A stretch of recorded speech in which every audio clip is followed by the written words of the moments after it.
everybody to our annual organizational meeting. Today is Tuesday, April 21st, 2015, and it is 5:43 p.m. I call this meeting to order, and what we're going to do is start with the oaths of office for the newly elected officials from the most recent election, and I know that is, I could start with Chuck Whitman. I know he's new for sure. Raise your hand so I know who it is. It's Steve Hackett, Chuck Whitman, Paul Hagan, Scott Perchatsky, and and Jillian. Okay. So if you guys want to just, people, if you want to just stand out in front here. Henry, I got a little mic for you too here. Maybe. Is Jillian coming? Did she say she was not coming? Yeah, I mean, I'm assuming we're on TV. Congratulations, everyone. Yeah, stand in front of the mayor, everybody. It's Jillian's not here, huh? So we'll have to do her when she comes in. I wasn't up for re-election. Okay, what I'll do is I'll just read the whole statement, and at the end you can say I do or I will. That way we don't have to worry about repeating all that. I, please state your name. You want mine? Having been elected to the position of alderperson, affirm that I will support the Constitution of the United States and the Constitution of the State of Wisconsin, and will faithfully and impartially discharge the duties of said office to the best of my ability under the penalties of perjury. For who? Good. Congratulations. I guess it's official. I have an oath of office to give you, and then I think you have to sign this official. Right here. There's pens right behind you guys. Paul, this is yours. Scott. Chuck. And Congratulations, guys. Yeah. Yep, you're good. Well, for at least 2 years. one.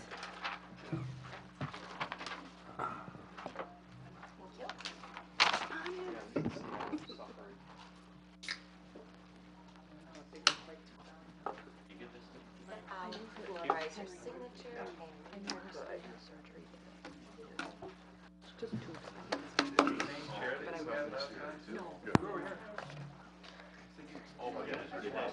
I I saw it on Facebook. Yeah. Henry, you're going to have to, if Jillian shows up, you'll probably have to give her the oath of office too then. yeah, she apparently her son had some surgery. Oh. So she's not going to be I here? don't think she's going to be here. Oh, I did not know that. So we'll have to So get her. why don't you email Get her? her to come. Yeah, it doesn't have to be in front of the crowd, does it? Right, no. Okay, let's move on then so we can get to the regular agenda. We'll have Sandy take the roll for us. Brian Smith, Here. Deb Fensky, Here. Paul Hagan, Here. Alan Keeland, Here. Scott Perchatsky, Here. Dave Peterson, Here. Paul Mayo, Here. Chuck Whitman, Here. Jillian Peterson, and Eric Olson. Here. 9 present, we have a quorum. I don't think you called my name. Did I miss Steve Hackett? I'm sorry. Steve Hackett. Here. Well, at least you were here to Now tell we her. have a quorum. I'm sorry. Okay, you have an agenda for the organizational meeting. There is just the one handout which shows the appointments to the committees, boards, commissions, and organizational meetings if you approve those. So with that, we would need a motion to approve the agenda of this organizational meeting. So move. Second. Motion by Hackett, second by Keelan, that we approve of the organizational meeting agenda with that one handout. Any discussion? All in favor signify by saying aye. Aye. Against? Motion carried. Every year we have to elect a council president. Do I hear any nominations for council president? I nominate Paul Mayo. Second. We have a nomination of Paul Mayo. Are there any other nominations? Are there any other nominations? If not, how do we do this again? We, Move the nominations be closed. and a unanimous ballot be cast? And a unanimous ballot be I cast. suppose we don't have to do a Right, written. yeah, and a unanimous ballot be cast? And we'll vote on that? We're okay with that, Paul? You're the, okay. Are you all ready to vote? So we are voting for Paul Mayo as our council president for another year. All in favor signify by saying aye. Aye. Against? Motion carried. Congratulations, Paul. Thank you all. Next, then, we have the council president will read the mayor's appointments to the various committees and boards.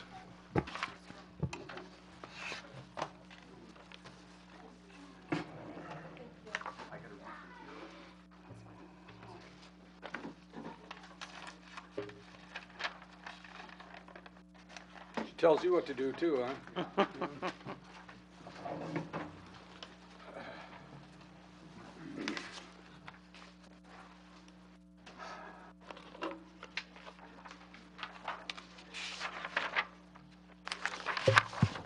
The mayor's appointments to boards, commissions, and committees are as follows. For the Board of Review, Henry Veliker, Chuck Whitman. Board of Appeals, Jerry Lyons, Eric Olson, Steve Walbert.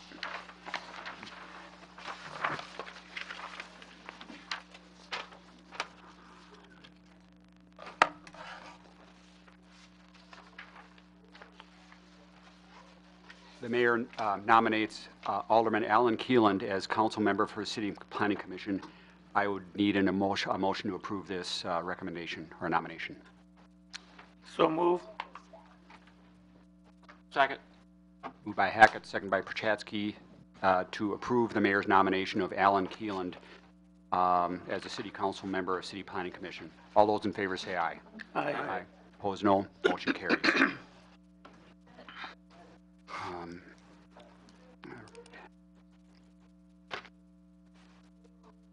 The rest of the appointments don't need a nominee, just, No. I still read them, okay. All right, the remaining appointments to City Planning Commission are Brian Smith, Eric Olson, Kay Lutzy, and Henry Veliker.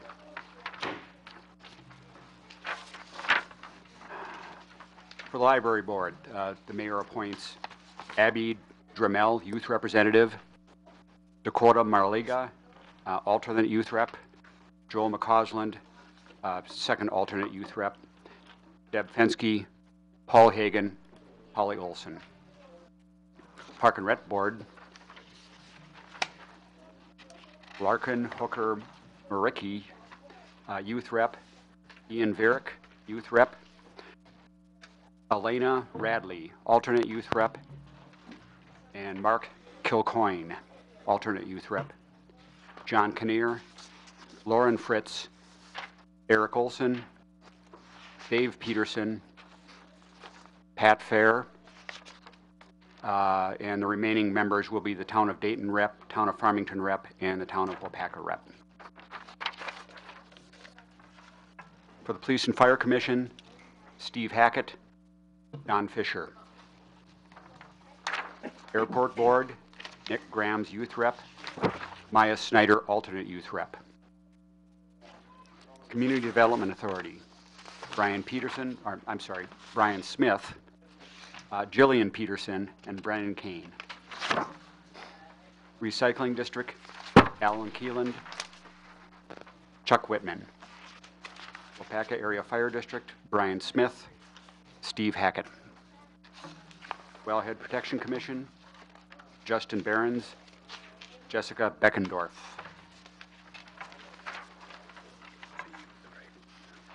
Historic Preservation Commission, Parker Spratlin, Youth Rep, Rachel Ludke, alternate Youth Rep, Deb Fensky.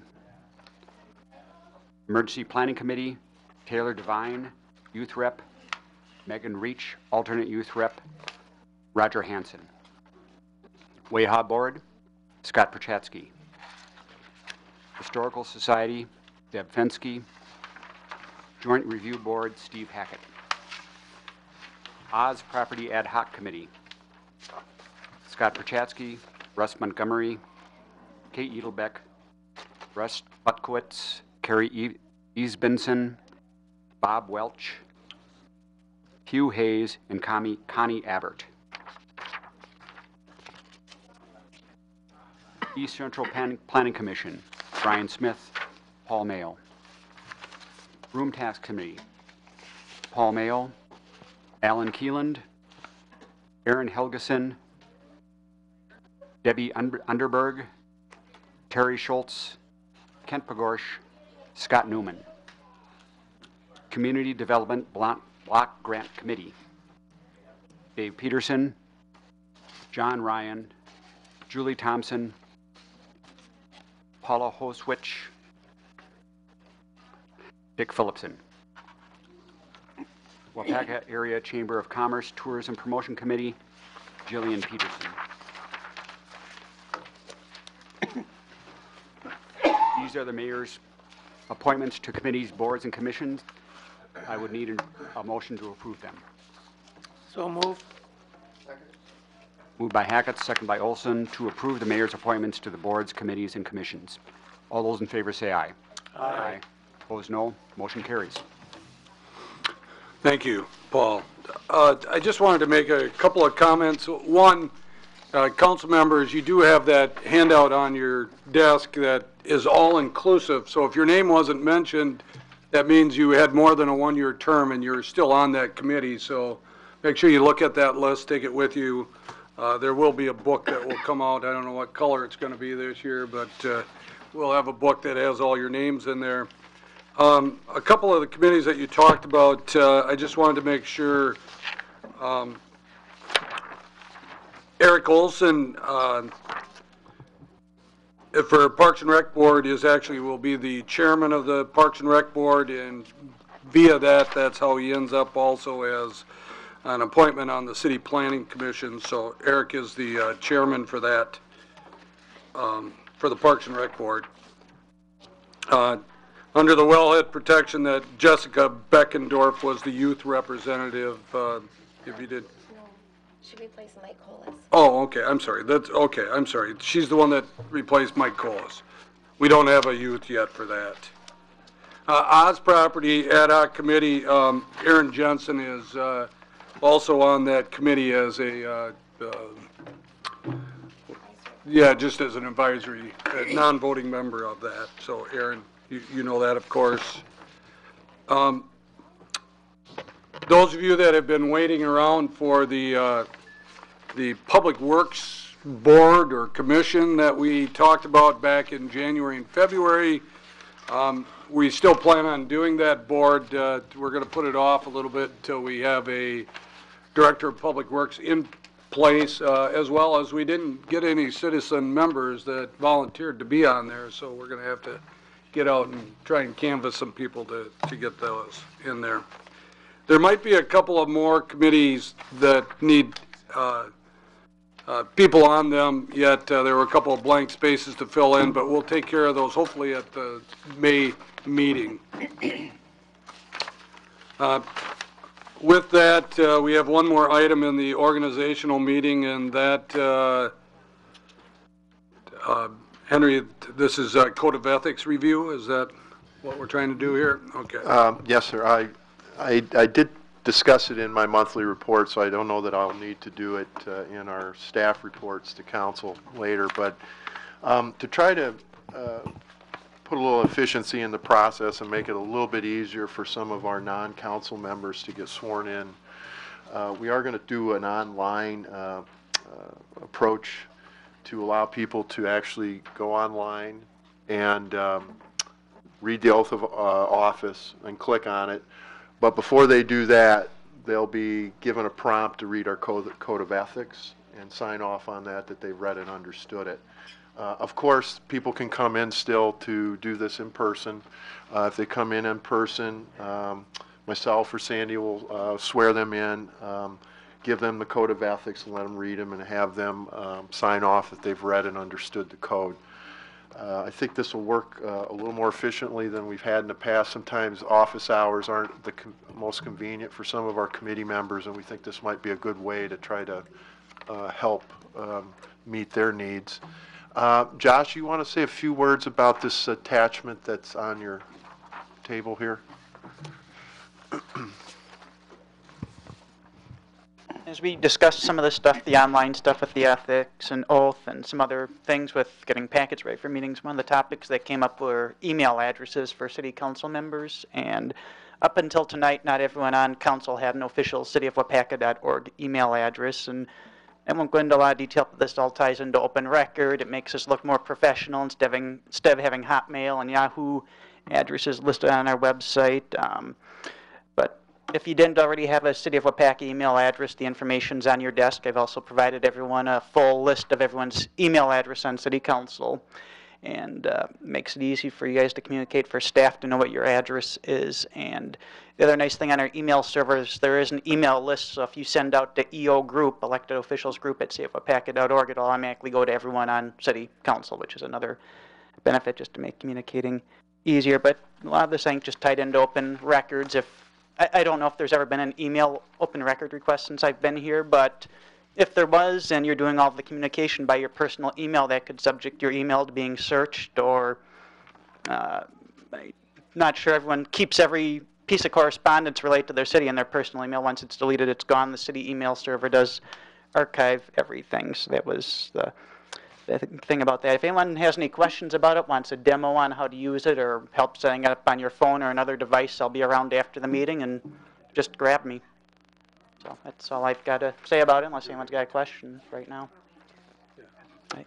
Thanks. We'll just do it in between organization meetings. Thank you, Josh.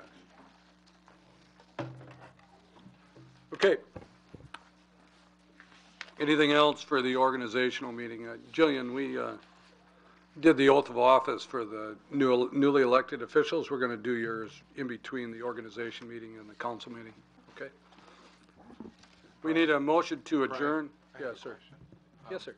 Before we move on, wouldn't it make sense to, while we do not have a Board of Public Works director, to reinitiate the Board of Public Works, and at least in the interim, because at least there would be some additional people with eyes on problems and perhaps decision making?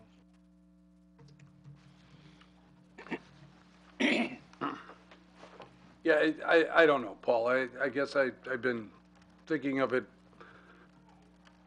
We didn't, when we agreed to do the, and I'm not disagreeing with you, and if the majority of the people want to, we could put this on next month's meeting and we can actually vote on it if you want to. It's not on the agenda for tonight, but if you want to. But the idea behind the Public Works Board, or whatever you wanted to call it, was that we were going to have aldermen on that as well as citizens at large. And we do not have those citizens at large, for one thing. We don't really, so I was hoping that we could get some citizens at large, but I also was thinking that John actually was the one that led that Public Works Board, and without him, we have lack of leadership there, and I just didn't think that it was the right thing to do at this time. So that was my thought pattern behind it. So if you would like to see that on the agenda for next month, that we actually vote on it, I'm okay with that, Paul. If you want to talk about it more, we certainly can. At least talking about it would not be a bad idea at all. You know, maybe it wouldn't be a good idea, or it would be impractical, or it would need to wait until we have someone hired, but at least we should have I think a further discussion on it. Okay. All right. Thank you for bringing it up. Okay, anything else for the good of the Dave Pete? Just to ask the question, the Senior Citizens Board was not listed. Is that a sub under the Park and Rec, or is that? We, Okay. there was nobody up, but at our next May meeting, Dave, you're actually going to be nominated to take my position on that. Yeah, on that committee. So, yeah, we'll make sure that you're at the next meeting on there. Thank you, though, for bringing that up. Anybody else? Okay, if not, we need a motion to adjourn the organizational meeting. So moved. Motion by Keelan, second by Olson, that we adjourn our organizational meeting till next April. Any discussion? No. All in favor signify by saying aye. Aye. Against? Motion carried. We are adjourned at 6:03 PM. Give us about 5 minutes here, and then we're going to start the regular city council meeting. Welcome, everybody, to our regular second city council meeting in April. Today is April 21st, 2015, and I do call this council meeting to order at 6:06 PM. And as always, at our second council meeting of the month, we have the youth of the month, which we'll call youth of the month. And we have third grade teacher Linda Fenton and her students. If you want to come on up, Linda. Yep.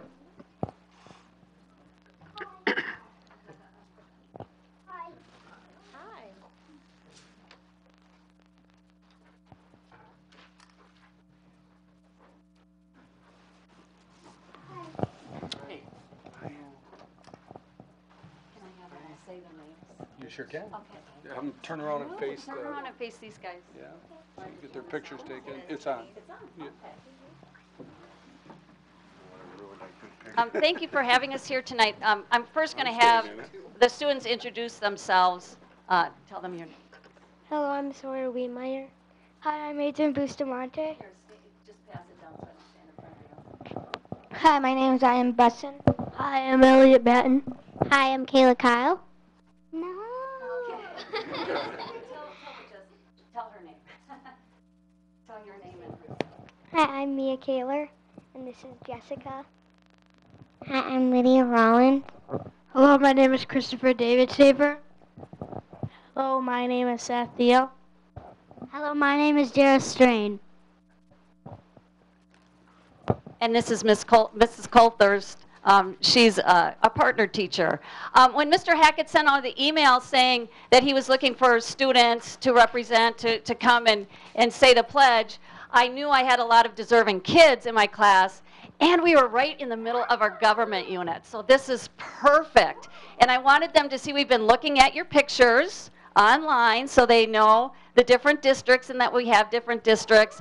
And we're up to national government today. And so this is all perfect, and we thank you. This is a great class, all very deserving of the honor of Student of the Month. Should I say anything else? Only if you want to. I could go on forever. Mostly if you know me, you know that about me. Yeah, okay, then quit. These are certificates of recognition for each one of the students, too. Thank you. Yeah. Thank you. I'm going to pass this to Sawyer to lead us in the pledge, and you've got to turn around. Okay, would everyone please rise and face the flag for the pledge?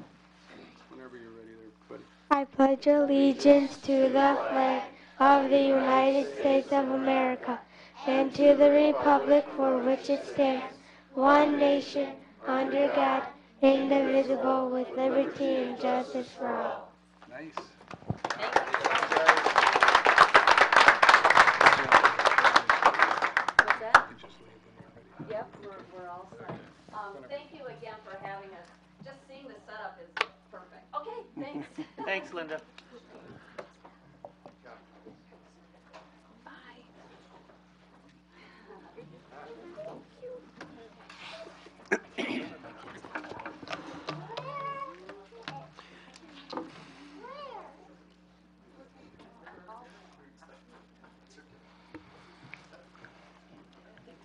All that enthusiasm. Pretty amazing.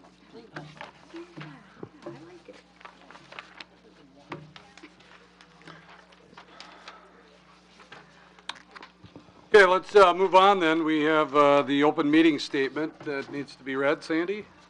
This meeting and all other meetings of the Common Council are open to the public. Proper notice has been posted and given to the press in accordance with Wisconsin state statutes, so the citizens may be aware of the time, place, and agenda of this meeting. And Sandy, would you take roll for us? Brian Smith, Here. Steve Hackett, Here. Deb Bensky, Here. Paul Hagan, Here. Alan Keeland, Here. Scott Perchatsky, Here. Dave Peterson, Here.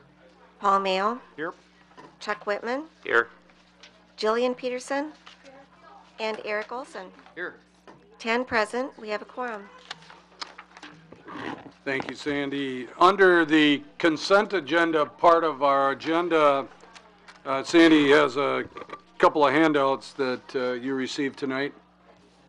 Under number 6, consent agenda, letter D, meeting minutes. Number 9, Emergency Planning Committee meeting minutes on April 16th, 2015 were distributed. And number 10, Waupaca Senior Center Advisory Board minutes of a meeting held on April 15th, 2015 were distributed. So, Thank you, Sandy. Remember that under the consent agenda, this is items that we will act on with one motion and one second, and we'll vote on those all together. So at any time, if you see an item that's on the consent agenda that you would like to see moved to the regular agenda, this is your time to propose that. Is there any council or staff member that would like to see a consent agenda item moved from the consent agenda to the regular agenda? If not, we're looking for a motion to approve the consent agenda with those 3 additions. So moved. Second. We have a motion by Keelan, second by Dave Peterson, that we approve the consent agenda with those additional items. Any discussion? All in favor signify by saying aye. Aye. Against? Motion carried. Okay, under regular agenda, Sandy, I see you have some things also. under number 8, new business, letter G, information was distributed for the premise expansion for Waupaca Truck Stop for the Recyclers Convention to be held on May 7th through the 9th, 2015. And I see John Edelbeck also distributed something regarding the WSDOT STP program, which is later on this evening. Can I get a copy of that? The WSDOT one?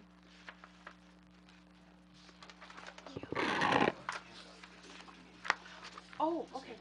All right. I didn't get a copy of the one you said just before that. What the truck's not.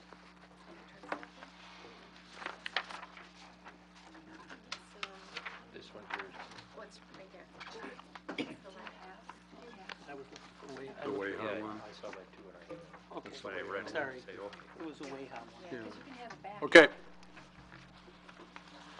You heard the additions that Sandy has mentioned. There anything else that council members would like to either have changed on the regular agenda or need correcting? If not, we need a motion to approve the regular agenda with those 2 additions. Second. Is that, I'm sorry, who made the motion by Olson, second by Mayo, that we approve the regular agenda with those 2 additions. All in favor signify by saying aye. Aye. Against? Motion carried. Okay, under non-agenda items and announcements, we have the Arbor Day proclamation.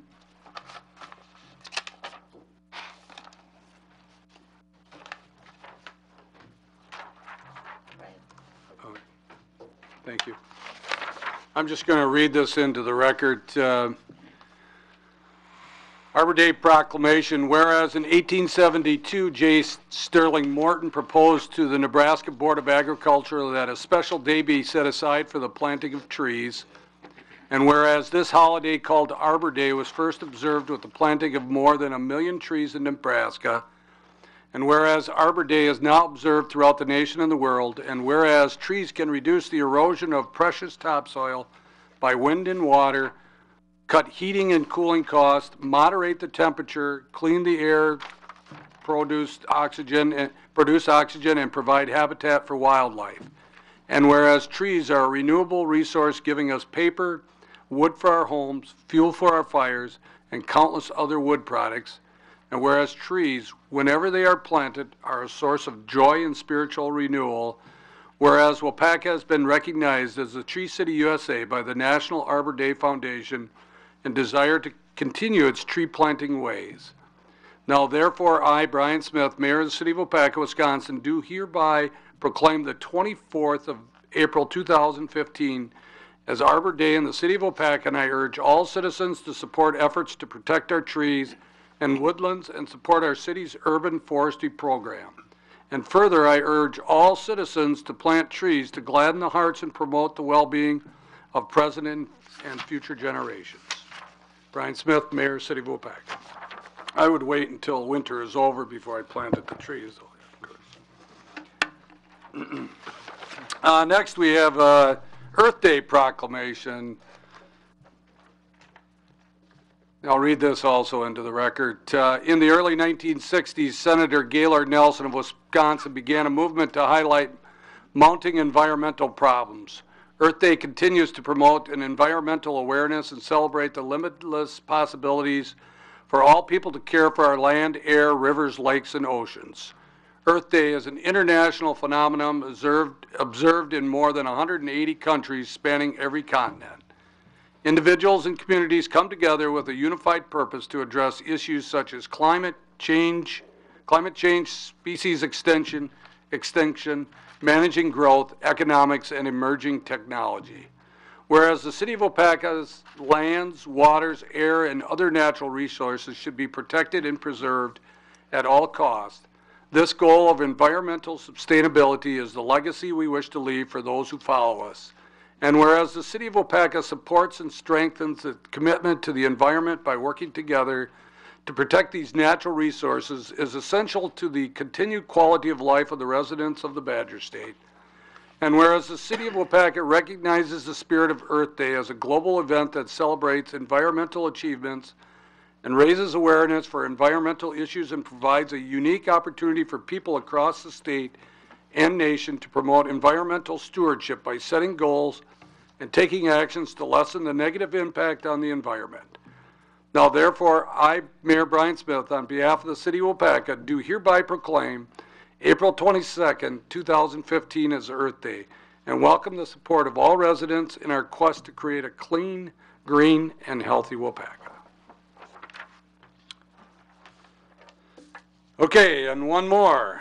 And this is the National Public Works Week proclamation. Whereas the public works services provided in our community are an integral part of our citizens' everyday lives, and whereas the support of an understanding and informed citizenry is vital to the efficient operations of public works systems and programs such as waters, sewers, streets, and highways, public buildings, and solid waste collection, and whereas the health, safety, and comfort of this community greatly depends on these facilities and services, and whereas the quality and effectiveness of these facilities, as well as their planning, design, and construction, is vitally dependent upon the efforts and skills of public works officials, and whereas the efficiency of qualified and dedicated personnel who staff the Waupaca Public Works Department is materially influenced by the people's attitude and understanding of the importance of the work they perform. Now, therefore, I, Brian Smith, Mayor of City of Waupaca, Wisconsin, do hereby proclaim the week of May 17th through May 23rd, 2015, National Public Works Week in the City of Waupaca, Wisconsin, and I call upon all citizens and civic organizations to acquaint themselves with the issues involved in providing our public works and to recognize the contributions which public works officials make every day to our health, safety, comfort, and quality of life. Given under my hand and seal of the City of Waupaca, Wisconsin, the 21st day of April, 2015. Okay, next then we have public input. This is for non-agenda items. Anybody in the audience that would like to speak to us on a non-agenda item, please step up to the podium, give your name and address for the record, and limit your discussion to 5 minutes or less. This also includes staff or council members if they would like to address us on a non-agenda item.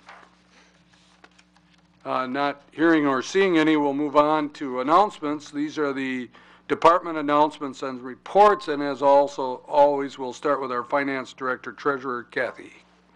Thank you, Mayor. My report for April was in the packet, and the auditors have finished the financial statements and will be presenting to council at the next meeting. I've also will be bringing an extension for the 2015 audit, just a 1 year, and then we'll probably go out for an RFP for auditing services for 16's financial review. At this time, it was easier to just stay 1 more year with the current firm before we made any changes. I continue to do financial analysis of the funds, and this month I did provide in the packet a financial report up to the end of first quarter. I will be asking in the future for some council direction on financial policies that I believe the city needs to address. My department continues to look at achieving process efficiencies, both internal and within the other city departments. And during the months of April and May, we will be implementing an online reporting of the credit card purchases. Right now, you only see that there's a check written out to JP Morgan Chase for all of the credit cards. And what I would like to do is get to the point where you see, as a council, all of the purchases that are made with the city's credit card. And with that, I'm hoping that the departments will continue to use the credit card in helping my department in processing the over 75 to 100 checks per check run that we do with vendors, to also extend our credit in using the credit card, our cash flow, and that way help us with managing our financial position. Also in May, I will be bringing to council a request to upgrade the city's financial software, and it's included in the 2016 equipment purchases. However, we'll probably start with the funding from the utilities first. They can start the ball rolling if that's the way the council agrees to go. Last week, I attended the League of Wisconsin Municipalities Mutual Insurance Policyholders meeting and was briefed on options for the state's dissolving the local government property insurance fund. There's going to be some options for municipalities for property liability insurance. They also addressed recreational immunity and the need for additional insurance from groups who use our city facilities for their use in fundraising or events. And then next week we'll be interviewing health insurance brokerage firms. It was time that the existing brokerage M3 that we would entertain other proposals from other firms to go out to the market and see what kind of strategy that they have, and possibly even doing an analysis on self-insurance. That's it. Any questions? Thank you. Thank you. Anybody have any comments or questions for Kathy? Thank you, Kathy, for keeping us up to date on what you're working on. Let's move on then to the library. Peg. Thank you, Mayor Smith. We've just finished with a very successful book fest, and the book festival was actually organized by a committee which was outside of the library and under the finances of the Waupaca Library Foundation. They had over 17 programs, 16 authors came. I know there were many out-of-town visitors.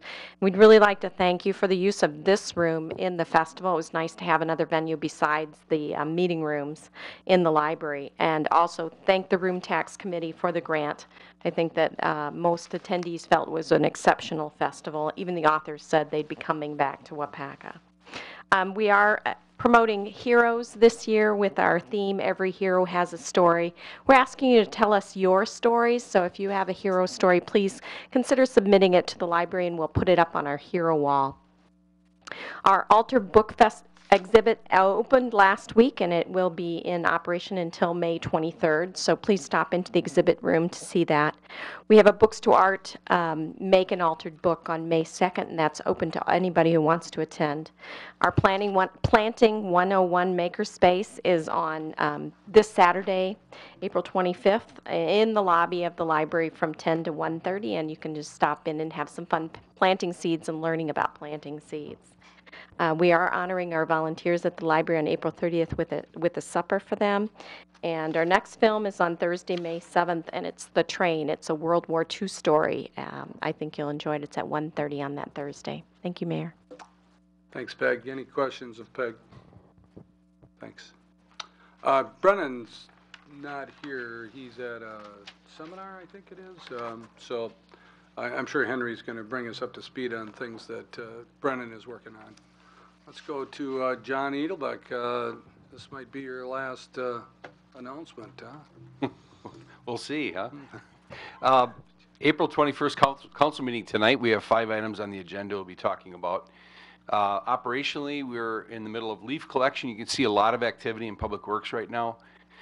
We're fixing storm sewers. We're doing some work. Obviously, you can see on Hillcrest Drive, that project has begun with gas and some of our utility work.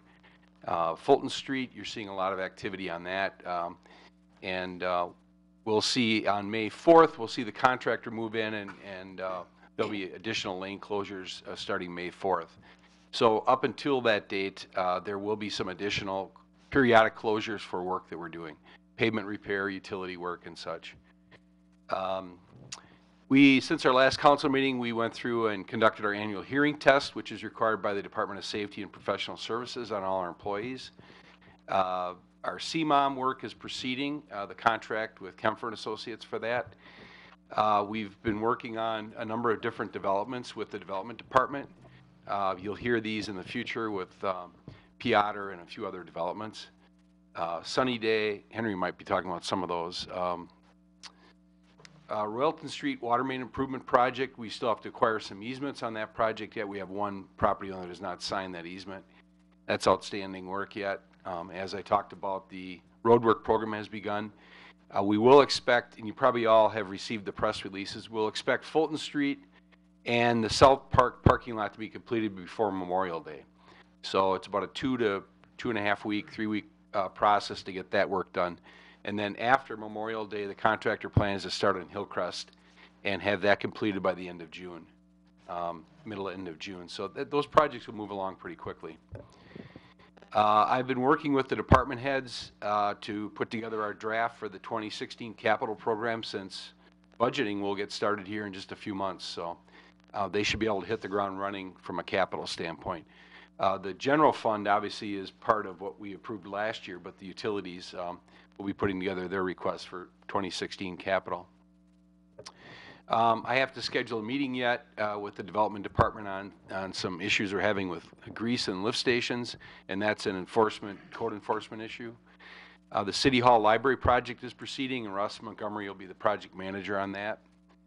We did conduct a thermal survey of all our city facilities and are awaiting the final report, where we went through all our control panels, motor controls, and actually took thermal pictures of the controllers, and any items that gave off heat were indicating potential failure. So there's recommended improvements on those. The railroad spur maintenance work that you approved a few months ago will progress either the end of April or early May. That's being scheduled right now. And we are doing as you know, a power use facility study. We'll be analyzing, a firm will be analyzing the power use in all city facilities during the months of May and June.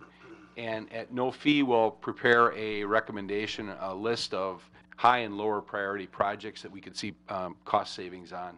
And they will be looking at potentially performance contracting. And you'll be hearing more about that. The private well permit program, letters have been issued. I don't know, some of you, I think I copied, Steve had talked to me about this. I copied all of you a copy of that so you know what the letters look like. If you get calls or concerns from any of your constituents, they can always call Mark in our water department, and those property owners are responding and getting their samples in and getting re-permitted for the 5-year period. As far as calendar year, we're at 25%.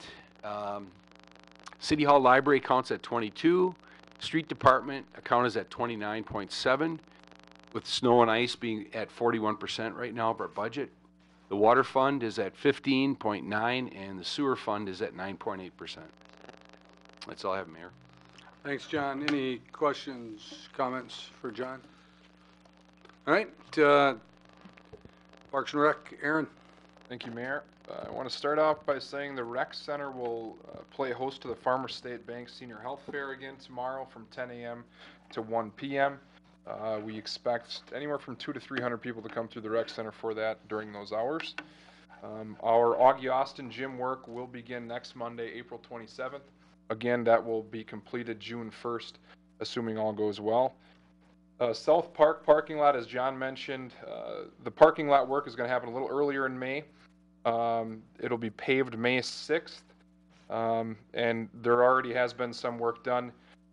The street crew is once again, and Public Works Department as a whole, has been very cooperative and helped out our departments and prepared the gravel for the additional 10 feet that will be added onto that parking lot. Phase 3, we'll talk about that tonight later in the council meeting, grant contract that we're looking to award.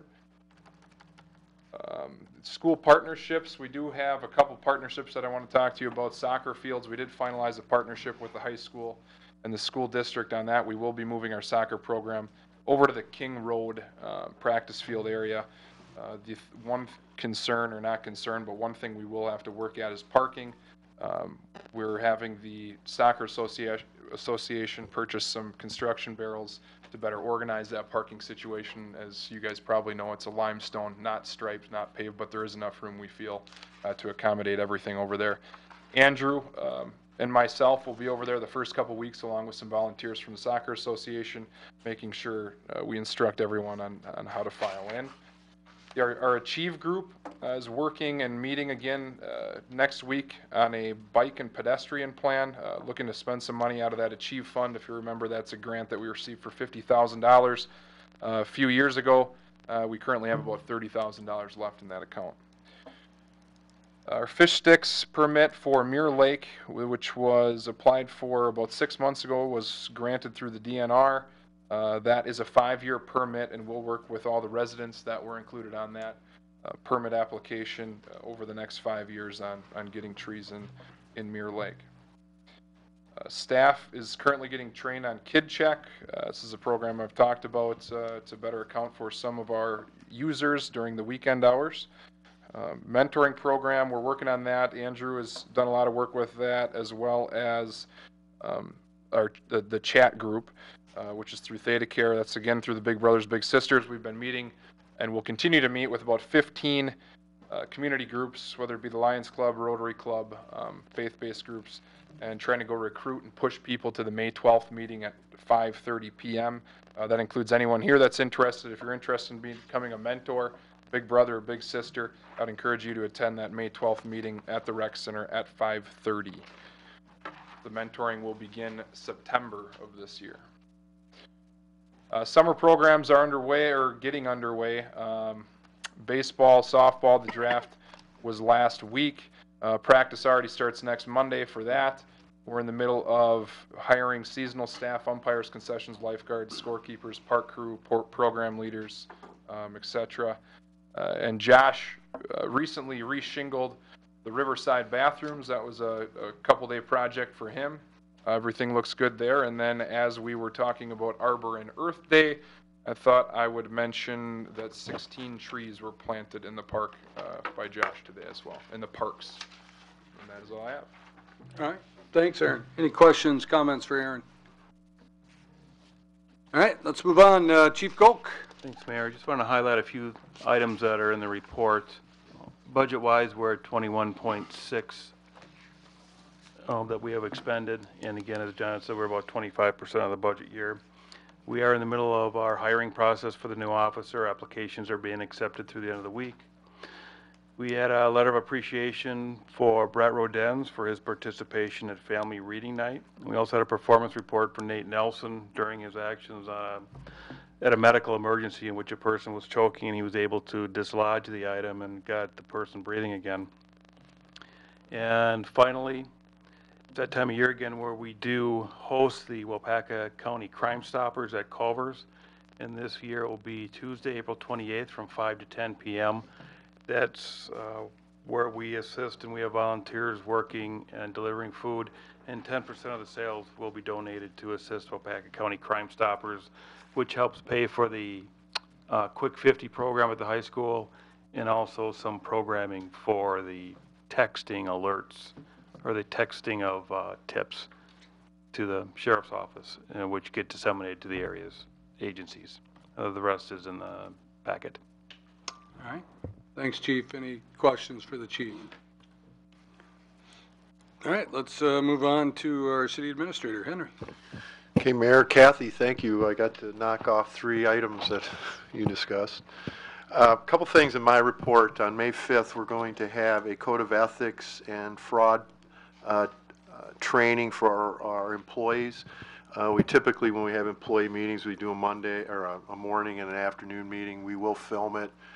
We never can get everyone there, and just like our boards and commissions, we're going to ask our employees review the Code of Ethics and sign off on it, that they've read it and understand it.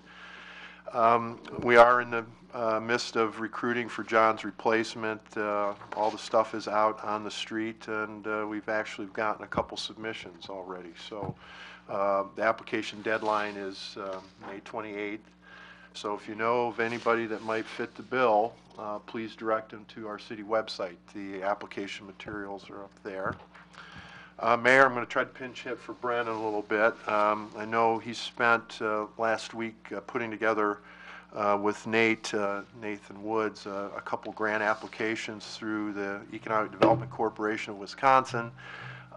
These are planning grants that are likely going to go away because of budget pressures next year. So hopefully we'll be successful. But one is for the city's concept planning on Main Street downtown, and then the project that the city would act as a pass-through for the office outfitters renovation project. There was a nice story, thank you Angie, on that in the paper this last week. And that was an April 17th deadline. Coming up in the middle of May is the Community Development Block Grant application deadline that you authorized at the same time a couple of meetings ago. And again, that's trying to garner some more resources for our downtown concept planning. A couple development plans. John did mention a project. It's a the Plan Commission will be seeing it very soon. It's a development up on just west of Hardee's. Many of you will know it as the former Outrigger parcel. I guess it's fair to comment at this point. It is a Anytime Fitness project along with another tenant. This will be a nice project. It'll really clean up that whole area. The 2 houses that are there, the non-conforming uses, will be demolished. There will be a need for some rerouting of water and sewer lines. City attorney, there'll be a lot of easement preparation and stuff as part of that project, so that'll be coming forward. And then Sunny Day is looking to do an expansion. Again, they've just submitted some information, so I don't have a lot of details. It will involve the purchase of some city land, and not a lot of land, but some land. And then we'll probably want to discuss a payment in lieu of taxes agreement, just like we did with Bethany. So those will be some items coming forward. And then finally, downtown visioning. A number of you were in the meeting earlier in the week. Or last week. The next step is to take it to the Plan Commission, who's meeting next Wednesday, where the Plan Commission will review it and then make a recommendation to the council to adopt the plan. This is pretty critical that we get this done by May 5th because it's a critical part of our CDBG grant, planning grant application. So that process is winding down. And you'll be seeing that plan or draft plan very soon. don't know if you have any questions? Who's going to pay for the moving of the water and sewer line? We have an agreement from '07, Deb, and it's just on the water line that it's half the cost.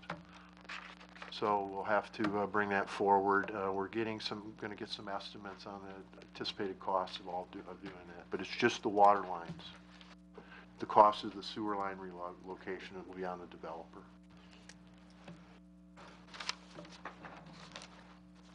Okay. Any other questions? Henry?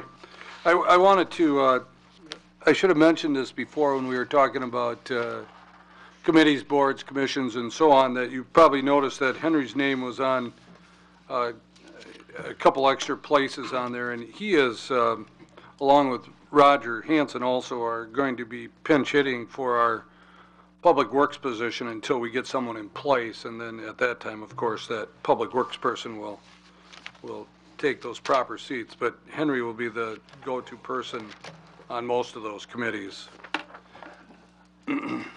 Let's go on to new business then. We have a presentation on the 2015 State Trust Fund loan, and we also need to do a resolution 1352. This starts on, I think, page 204. Is that right, of your packet? Page 204. Kathy. Thank you, Mayor. In your packet is a couple of items, and one of them is my cover memo. In covering that, the initial amount that the council approved to borrow on the state trust fund loan with the 2015 budget was $1,173,000.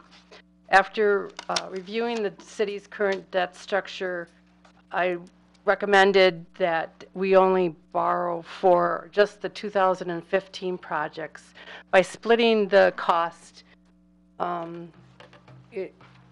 splitting the projects into two borrowings.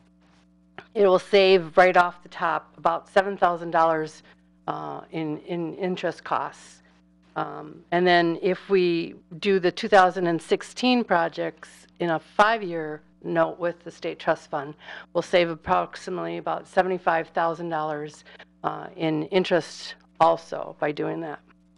So what I did as far as the projects on the schedule that's after my memo on page 205 is that we had to pay back for the Augie Austin gym roof that was done in 2014. The budget was $75,000. The actual cost of the project was $83,171. The gym floor replacement was budgeted at $118,000, and the bids have come in at $108,100. I do have in there the South Park Phase 2, which was in the list. However, it was brought to my attention that that was taken out, and the $20,000 was to be funded with donations left over from the Phase 1 project. So my recommendation would be is to hold that $20,000 out as a contingency for your 2015 projects, in the fact that your street rehab project really only covers the cost of construction, and you'll have some engineering now that John may be unable to fill that portion. So I still want to leave the $20,000 in the issuance. The squad replacement, the squad was $26,702. However, for the changeover in equipment, light bars, installing the cameras and that, usually it comes in a little bit higher. So I felt that leaving the $35,000 that was budgeted was reasonable enough. The skid steer came in below cost, and I've taken advantage of that. The hauling truck replacement came in just a little bit over, and the front end loader came in higher than expected. So by moving the different projects, what we have available, I've come up with a total amount borrow for 2015 projects of $841,200. By doing that and spreading it over 10 years, what it'll do is keep the tax levy amount for debt service flat. at $3.03 per thousand within the mill rate. So that will help us as far as budgeting for next year. And then any of the 2016 projects, it only leaves us $331,800, which, as you can see, $76,000 is only available for the street rehab projects. There's $160,000 in the renovation project for City Hall and the library. Even though Russ Montgomery is starting on the project this year, the items that he's doing are part of maintenance, and what we'll try and do is cover the cost within the City Hall and Library operating budget, so that any of the bigger expenses like the security system, the carpeting in the library, or any of that will have to be postponed until we either borrow later on this year for the 2016 projects or next year. So I've put off a lot of the other projects until 2016 and only going with $841,200 for the 2015. In your packet also is a schedule that was provided by R.W. Baird, our financial advisor, and tonight Brian Riegel from R.W. Baird is here, so if anybody has any questions, they can ask him for information. This also, by splitting up the issuance of the debt into two smaller bonds, it also helps us in maintaining our percent in the capacity that we have and stay within our debt policy. So that also helped. And that's pretty much all I have. My recommendation is that the council approve the resolution 1352 authorizing the borrowing of not to exceed $841,200 from the State Trust Fund Loan Program for the financing of the 2015 Capital Projects Fund equipment, building repairs, and street rehabilitation projects. And I ask that the maker of the motion read Resolution 1352 into the record, so because that's the way the State Trust Fund Loan requires it. We might not get a motion then. Sorry. I just have to make sure. Okay. Yeah, everybody understand that. Brian, you came all this way. Is there anything that we need to know? We've seen these in the past, although we have some new members on here, so maybe you might want to just go through this fairly quickly on how Sure. I think what I can easily do is the three handouts, I believe, that are part of your packet kind of shows you numerically what Kathy was just explaining. She did a wonderful job. The example financing plan summary is in front of you with the two borrowings, the $841,000 and the $331,000. And it shows the existing debt on the left-hand side of the page, then the two issues that are being discussed and proposed, and then the combined debt service and the combined mill rate is also in the column right before the right side of the page. As Kathy pointed out, the structuring was done to maintain a level mill rate, no increase, so the $3.03 is still showing as the mill rate for 2015, as it will be for 2016. And then the other final two pages are, as Kathy just touched on, the debt capacity based on your policy for total debt is the one page, and then the debt capacity policy based on tax supported debt, and all years are in line with the policy. So unless there's specific questions, Kathy did a wonderful job of explaining it. Nothing further to add. Thank you. I have a question, but I'm sorry, not for you. Sure. Good. John, Tim, you guys okay with this? I mean, did you know about this ahead of time? Well, I guess I have a question, Mayor. When you add up the 292 for this year for the street rehab program and the 76,800, what's the difference then between that and the $400,000? Kathy, do you want to? touch on that?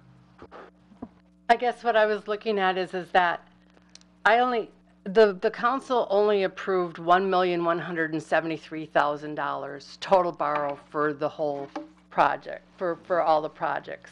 Based on, even though you had 400,000, other projects came in, like the front end loader came in higher, and so that caused me to take away from the street rehab. Now, going in 2016, if there's any funds available of the 2015 funds, we can move those into the street rehab. But what I'm saying is that because street rehab came in almost $100,000 more than what you had anticipated in 2015, you're at 292, 342. I had to pull something from somewhere. And so from what I'm seeing it is you've advanced then, because of the cost of the projects, you've pulled more of your funds available out of street rehab. Otherwise, I would be taking more money out of the renovation project. If that's the case, then the council would tell me that, okay, instead of $160,000 that I have for the library and city hall renovation, you only have $60,000. But that's up to the council to do as far as the budgeting. So either you have to have funds available within that project, or you don't. So what I'm saying is that your costs for street rehab came in over, so I took it from next year's anticipated costs because I had to stay within the 1.173. Okay, well, I understand that. First of all, you didn't talk to me about that, which is unfortunate. But second of all, the front end loader, the way it was budgeted was $150,000 including trade-in, okay? And I understand that's not how you're addressing things now, and I agree with that. But we're gonna exceed between the hauling truck and the wheel loader. That the net cost for the city will be under $150,000. So I understand what you're talking about borrowing here, but the way it was budgeted with Jean, we couldn't do that in the past. We wouldn't budget the full cost because she credited those numbers back. So we already have $10,000 from the hauling truck, and we expect at least $15,000 or more from the wheel loader that will be coming back to the city. So just because the front end loader, the way has shown it here, is over, that doesn't mean net will not be over for us.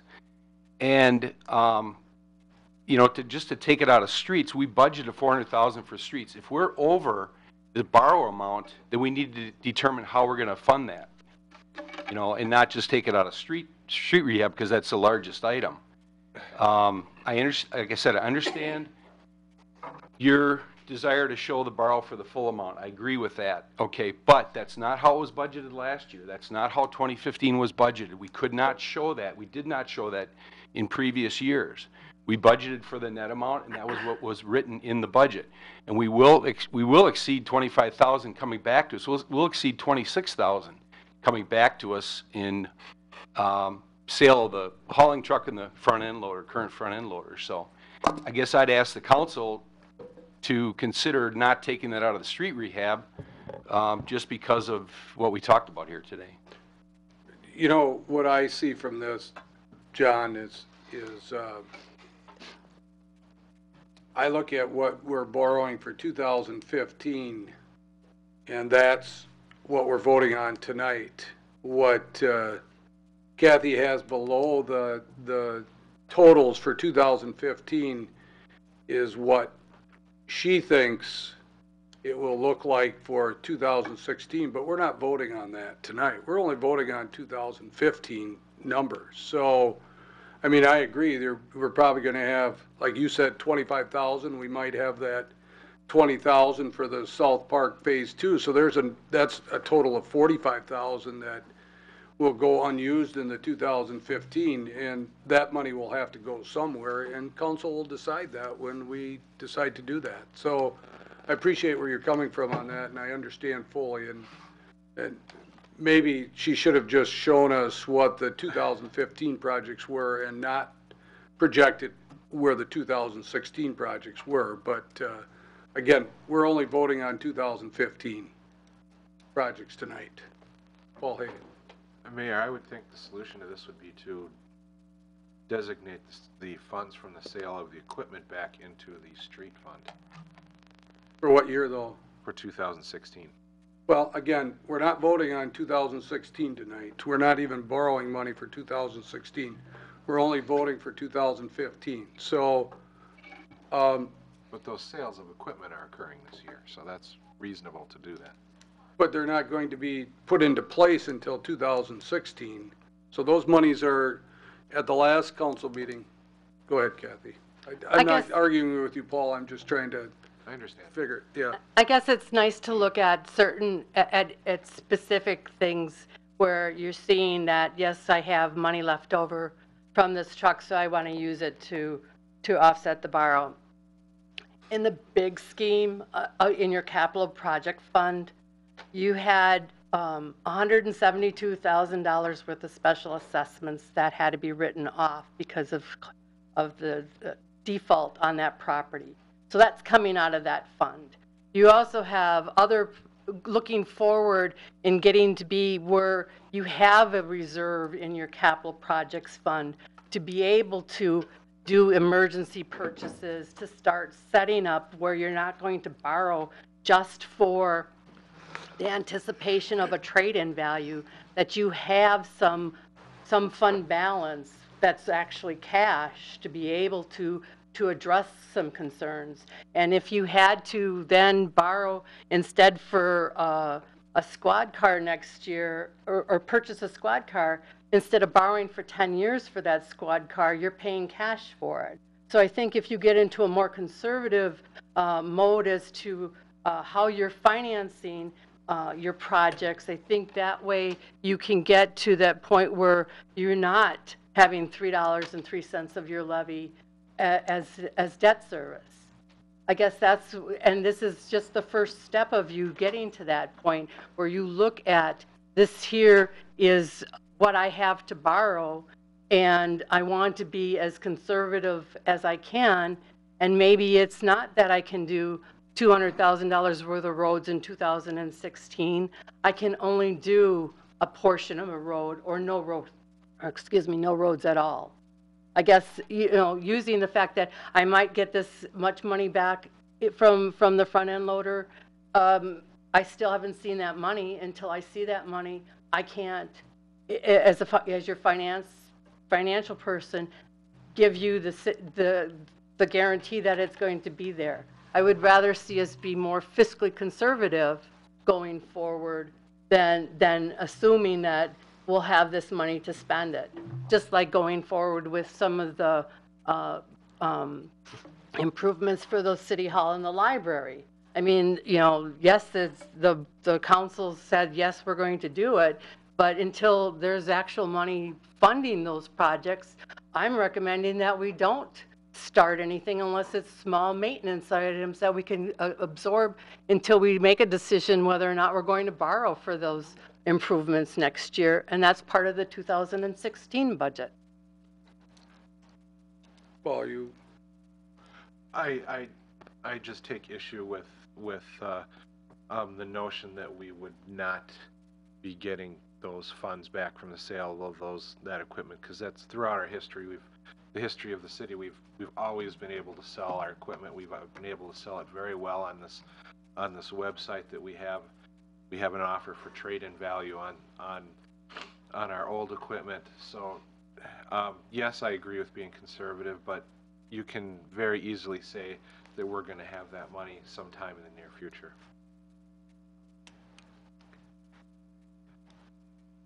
Deb, did you have something else? I'm sorry. No. Okay. Mayor. Not yet. Okay.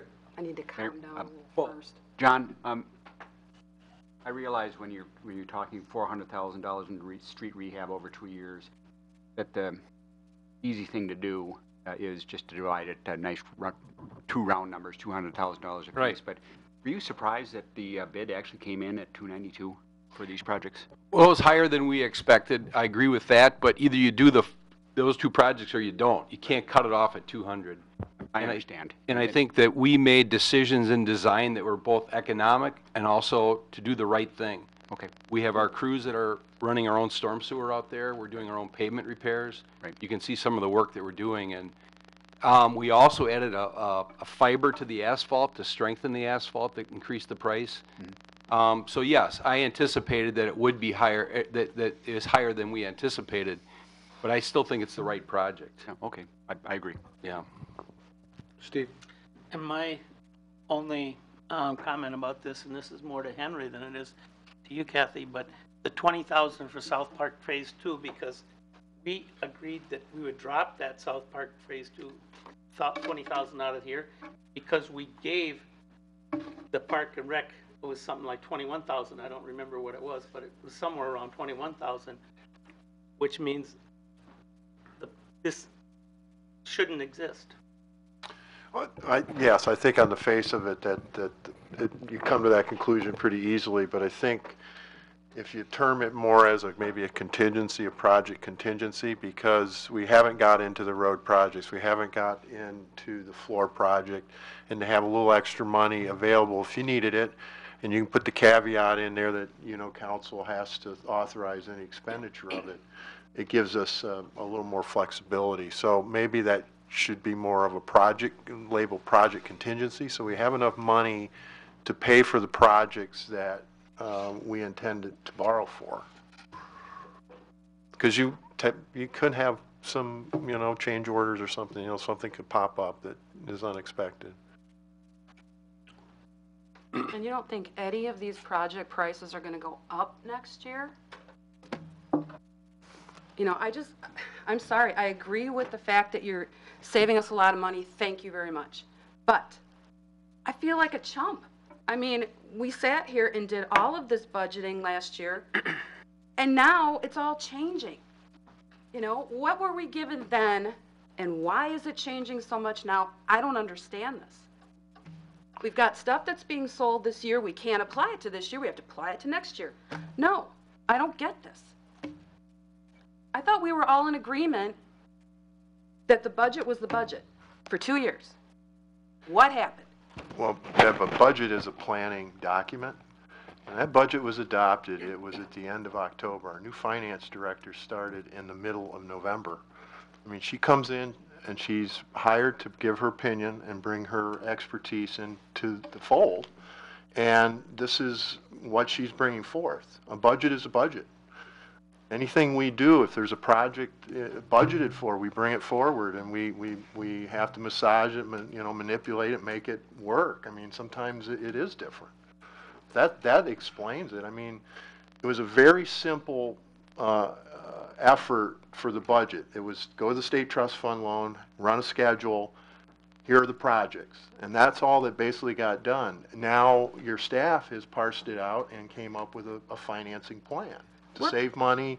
The projects get funded, and we're trying to get some fiscal discipline going and try to get some long-term, strategies going for our finances. And it's just, it's different. I know it's different. It's different for the staff. We're going to borrow $20,000 for something we're not going to use. We don't know that, though. We don't. Something could happen.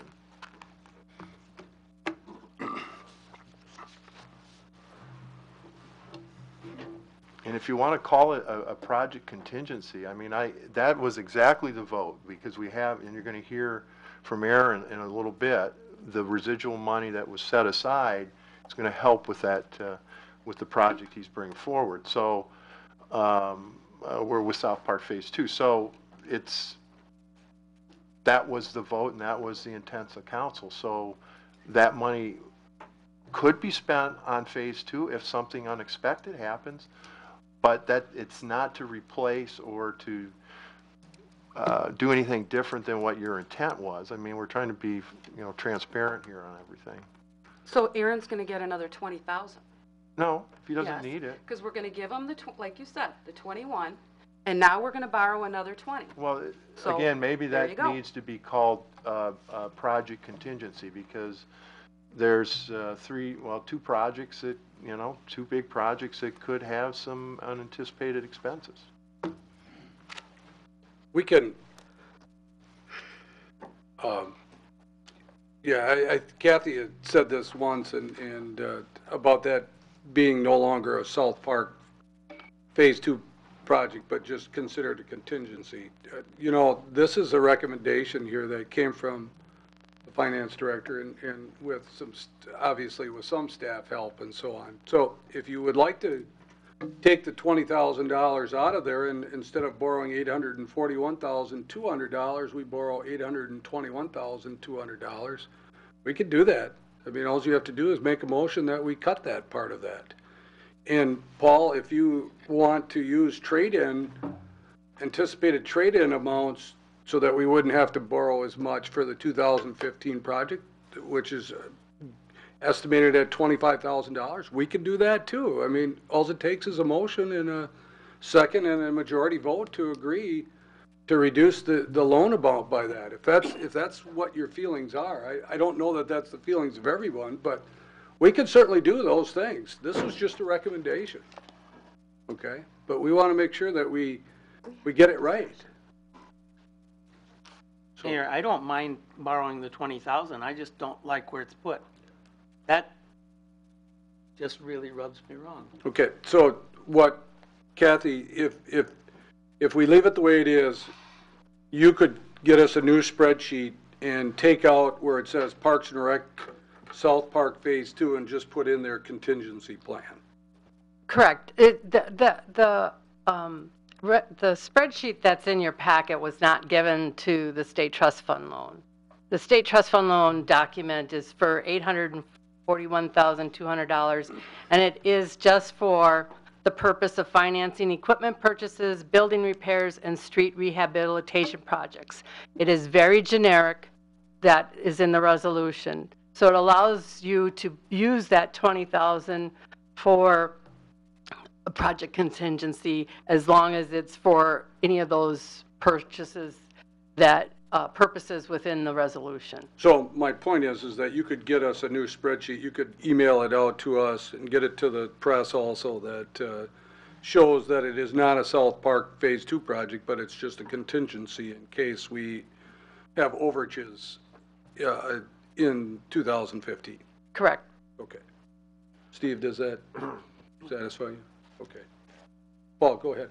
Would you explain to me where you said there was a significant savings for splitting this up for 2016? Where are you deriving those numbers from? In the fact that when the project was first brought forward by Baird, it was for a 1.173 debt issuance for 10 years. So by breaking it into two borrowings, first off, it's right on top, it's a $7,000 reduction in the first year in interest cost. But over the life of the borrow, you're only borrowing for $841,000 for 10 years at a higher rate. You're going to be borrowing for the $331,000 for only 5 years at a lower rate. Because it's only 5 years, the rate is much lower. Is that to fit into our debt? And it makes it fit in to within your debt policy where you're not going over. Paul, can I comment on? Yeah, if we did it over the 10-year period with your existing debt structure, doing it over a 10-year period at the full dollar amount of the 1.173, there was a significant impact to the mill rate. And we tried to lessen that by splitting it over the 2-year financing mechanism, a 10-year for just the first 2015, the $841,000. That enabled us to maintain the mill rate at the same dollar amount that it is existing right now.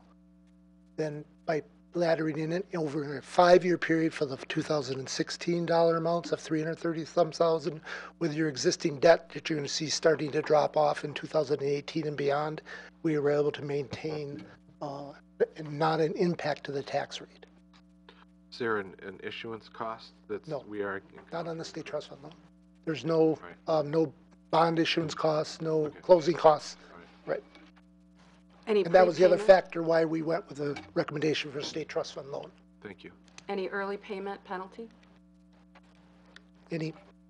there is a prepayment? There's no early payment penalty for the There's no state trust penalty? fund. Is that what you mean, a penalty? There is no No. prepayment penalty?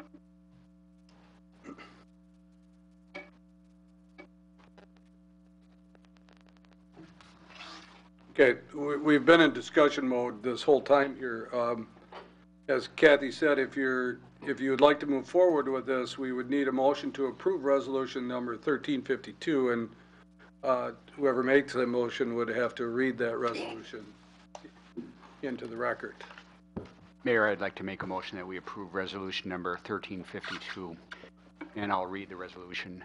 This resolution authorizes the borrowing of not to exceed $841,200 from the State Trust Fund program for financing of 2015 Capital Projects Fund equipment purchases, building repairs, and street rehabilitation projects. Whereas by the provisions of Section 24.66 of Wisconsin statutes, all municipalities may borrow money for such purposes in the manner prescribed, and whereas by provisions of Chapter 24 of the Wisconsin statutes, the Board of Commissioners of Public Lands of Wisconsin is authorized to make loans from the state trust funds to municipalities for such purposes. Municipality as defined by Section 24.60 Parent 2. Wisconsin statutes means a town, village, city, county, public inland lake protection and rehabilitation district, town sanitary district created under Section 60.71 or 60.72, metropolitan sewerage district created under Section 200.05 or 200.23, joint sewerage system created under Section 281.3 Parent 4, school district or technical college district, and now therefore be it resolved that the city of Waupaca in the county of Waupaca borrow from the trust funds of the state of Wisconsin the sum of $841,200 for the purpose of financing equipment purchases, building repairs, and street rehabilitation projects, and for no other purpose. This loan is to be payable within 10 years from the 15th day of March preceding the date of the loan is made. The loan will be repaid in annual installments with an interest rate of 3.25% per annum from the date of making the loan to the 15th day of March next. Did I read that right? Next, and thereafter annually as provided by the law. Resolved further that there shall be raised and there is levied upon all taxable property within the city of Waupaca and the county of Waupaca, Wisconsin, a direct annual tax for the purpose of paying interest and principal on the loan as they become due.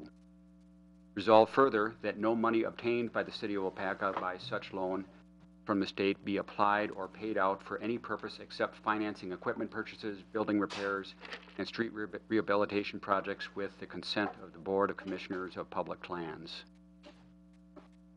Scroll down.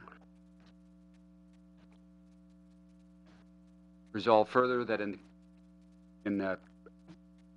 that in case the Board of Commissioners of Public Lands of Wisconsin agrees to make the loan, that the mayor and the clerk of the city of Waupaca and the county of Waupaca, Wisconsin, are authorized and empowered in the name of the city to execute and deliver to the commission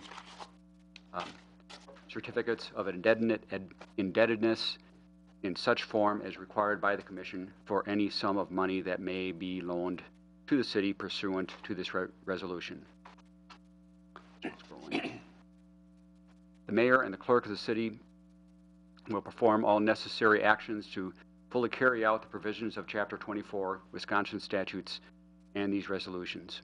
Resolved further that this preamble and these resolutions and the aye or no vote by which they are adopted be recorded, and that the clerk of this city forward this certified record along with the application for the loan to the Board of Commissioners of Public Lands of Wisconsin.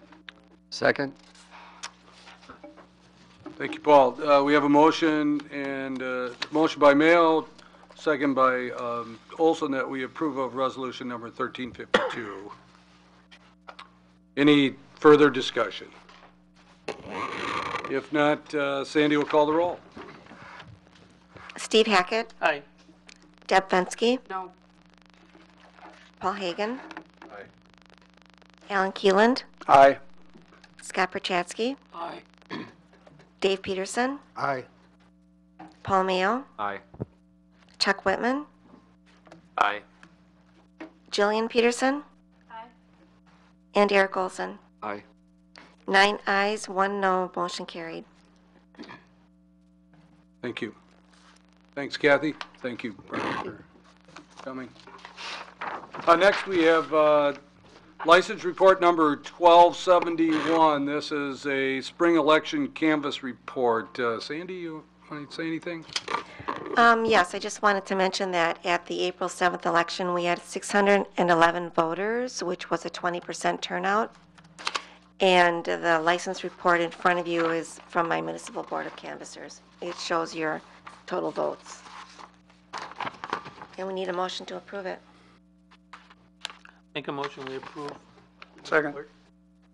Motion by Hackett, second by Keelan, that we approve of license report number 1271. This is the spring election canvass report. Any discussion? Sandy, is 20% a lot? No. What would be? It's what the GAB predicted, between 15 to 20%, so we were at the upper end, but, yeah. Anybody else?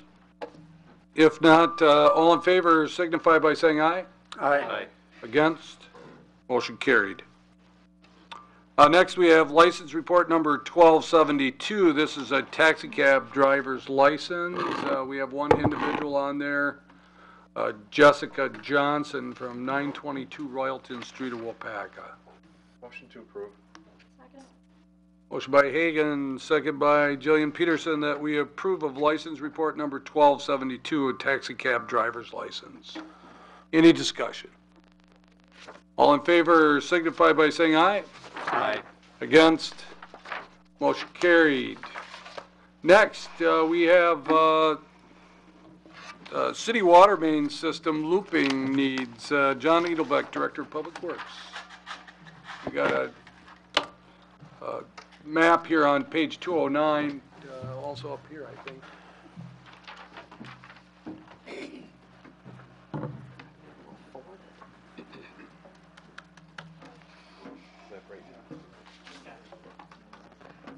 Okay. Good job. This is informational purposes, but I wanted to bring something to your attention that I think that Henry and staff will be bringing back possibly in the near future. But in the city, we have two pressure districts. We have a high zone and a low zone. And if you look at the Mount Tom Water Tower by the Hardys, basically everything west of there is in what's called our high zone. Wells 7 and 8 are pumped into the high zone. The water tower is in the high zone. And again, that serves the entire area to the west. The city used to just have one zone, the low zone, until we started to develop further west and needed this additional pressure to serve areas that were further out from the city. So within that high zone, we have two, what I'll call pinch points, or two locations where we have single mains fed for those areas. And they're areas of concern, and what I wanted to do was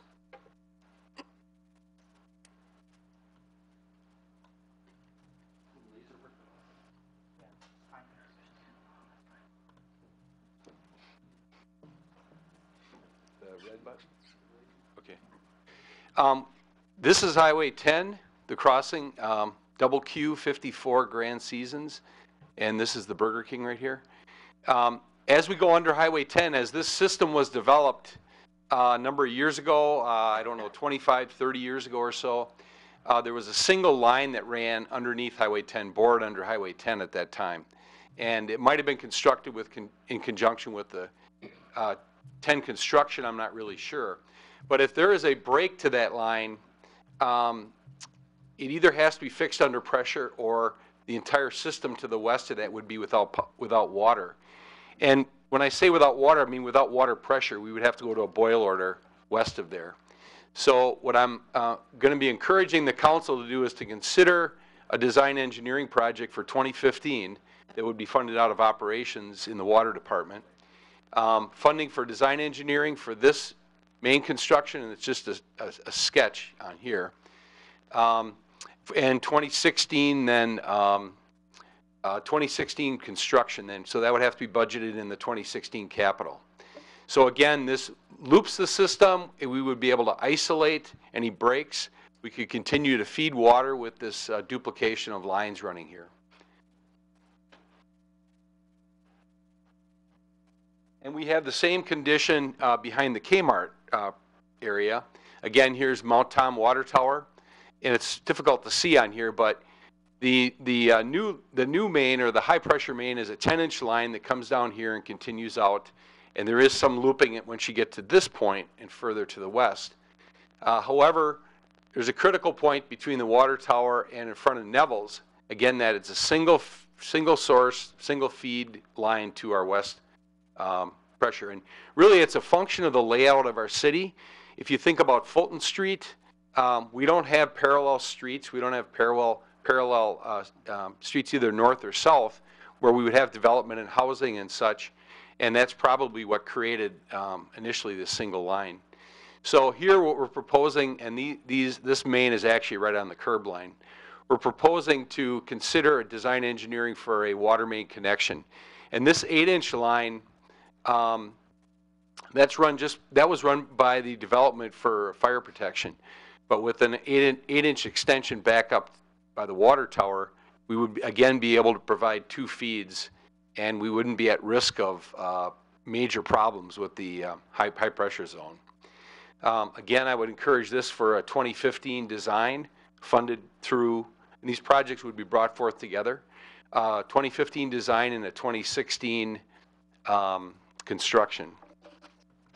We have talked to a contractor about this on site, and we anticipate his cost is a little over $200,000 for these 2 projects. It would involve, on one project, over 1,500 feet of, 450 feet of boring, and the other project over 150 feet of boring. One project is about 2,000 feet long, with the other about 750. So it's about half a mile or so of water main. Each project has its own challenges. With the Highway 10 project, this project, there's a large hill, if you're familiar with going up in the back, and that may actually be directional bored or directional drilled in lieu of trying to put a backhoe on those hills. They would require easements on this project would. The other project may not, but again, that'll all be bore out and designed. So again, I've talked to Henry about this, and hopefully he'll be bringing forth a design engineering contract for you to consider on this project. So are there any questions about this that you might have?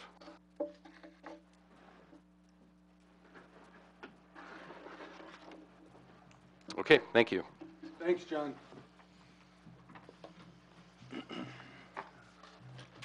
So anticipate seeing that in the next month or so, that there'll be a request to do the design on that, get an engineer in place.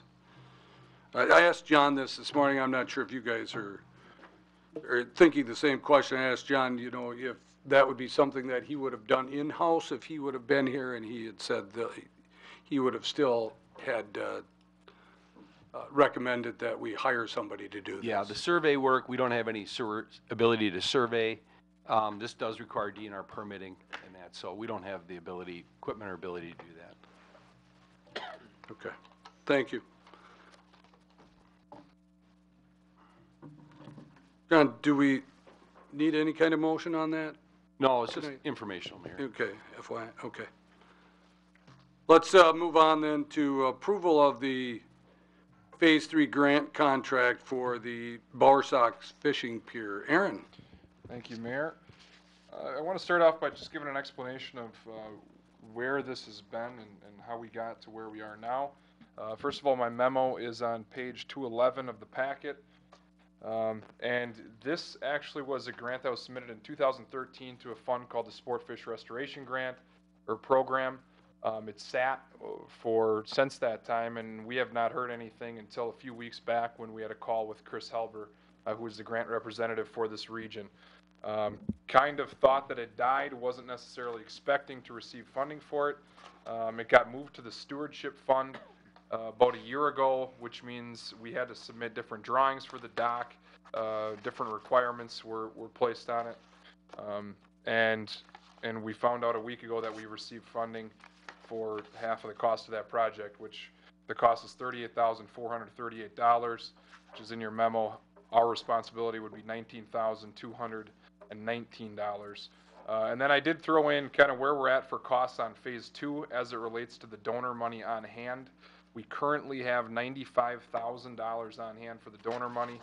After the work is completed at the beach house and after all of the expenses in phase 2, we will have approximately $31,206 of donor money.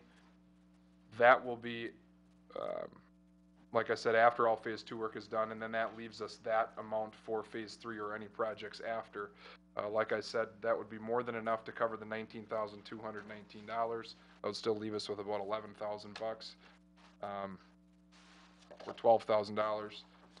And I guess staff is recommending that we accept the grant and fund it via donor dollars for our requirement.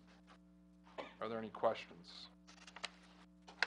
Isn't there a fishing pier there already? Can you clarify? There's not. Bower Sox Park is the south portion of the lake, southeast, I'm west, thinking of the pier southwest. that's closer to South Park than there'll be a separate pier. This will be a separate pier. So yeah, the one in Lower South Park is the one we just renovated. This will be a completely separate pier across from Bower Sox where they shoot off the fireworks by the ambulance garage. Is there a need for 2 piers? We see actually a lot of people park at Bower Sox Park, fishing, casting offshore there. And that was a part of the original master plan for South Park in the 4 phases. And it was recognized by Rettler and the team that kind of put that together at the time. Okay, you heard Aaron's request that they would like to enter into this grant process, a 50-50 grant, so we'd need a motion to approve. Make a motion to approve. Second. Motion by Hagan, second by Prochatsky, that we enter into an outdoor recreation aids 50-50 grant contract with the state of Wisconsin DNR for the Knowles Nelson Stewardship Program for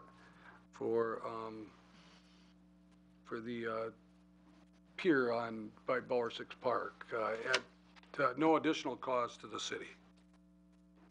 Any discussion? Sandy, will call the roll? Chuck Whitman, Aye. Deb Fensky, Aye. Alan Keeland, Aye. Paul Mayo, Aye. Scott Prochatsky, Aye. Paul Hagan, Aye. Dave Peterson, Aye. Steve Hackett, Aye. Jillian Peterson, and Eric Olson. Aye. 10 ayes, motion carried. Thank you. Thanks, I don't have a time.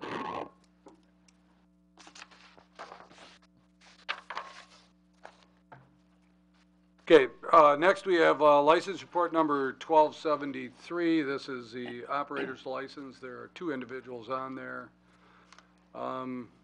We would need, staff is recommending that we approve this license report.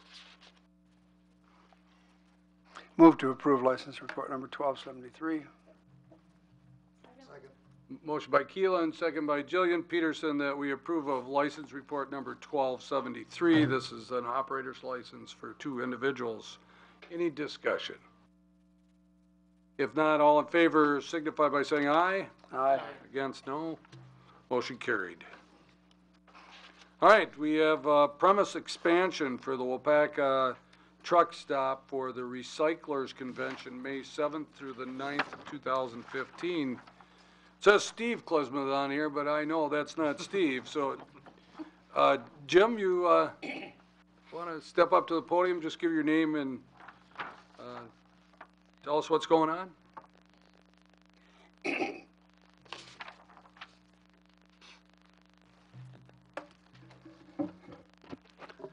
Thank you very kindly. Yes, Steve had to go to a funeral, and then he's going to the Brewers baseball game tonight, so he asked me to fill in. Those are one and the same, aren't they? Yeah. Oh, boy.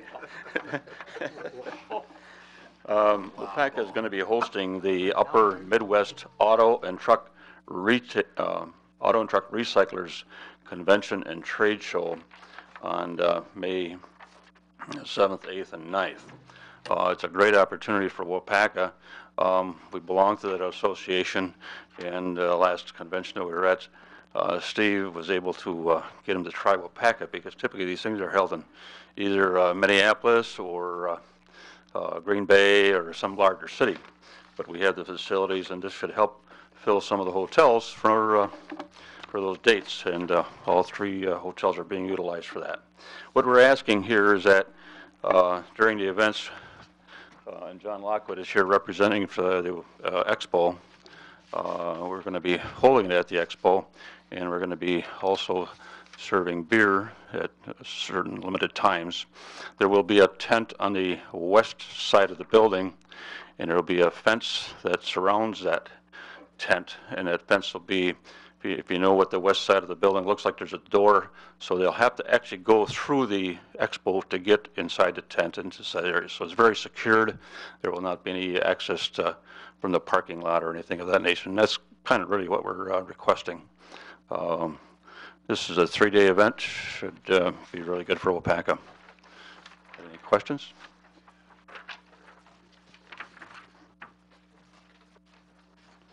There's a, I don't know if you guys have seen that, but there's a picture going around. Most of you have seen it? So, okay. Get distributed. It's on the back of there. Oh, just turn the paper over, huh?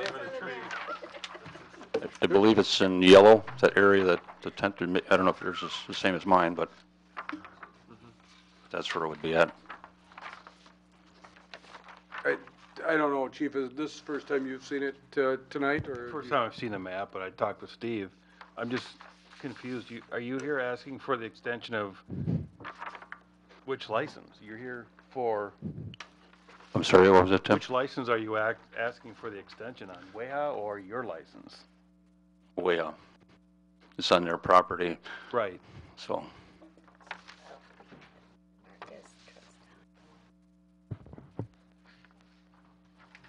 Yeah, we have a misunderstanding here.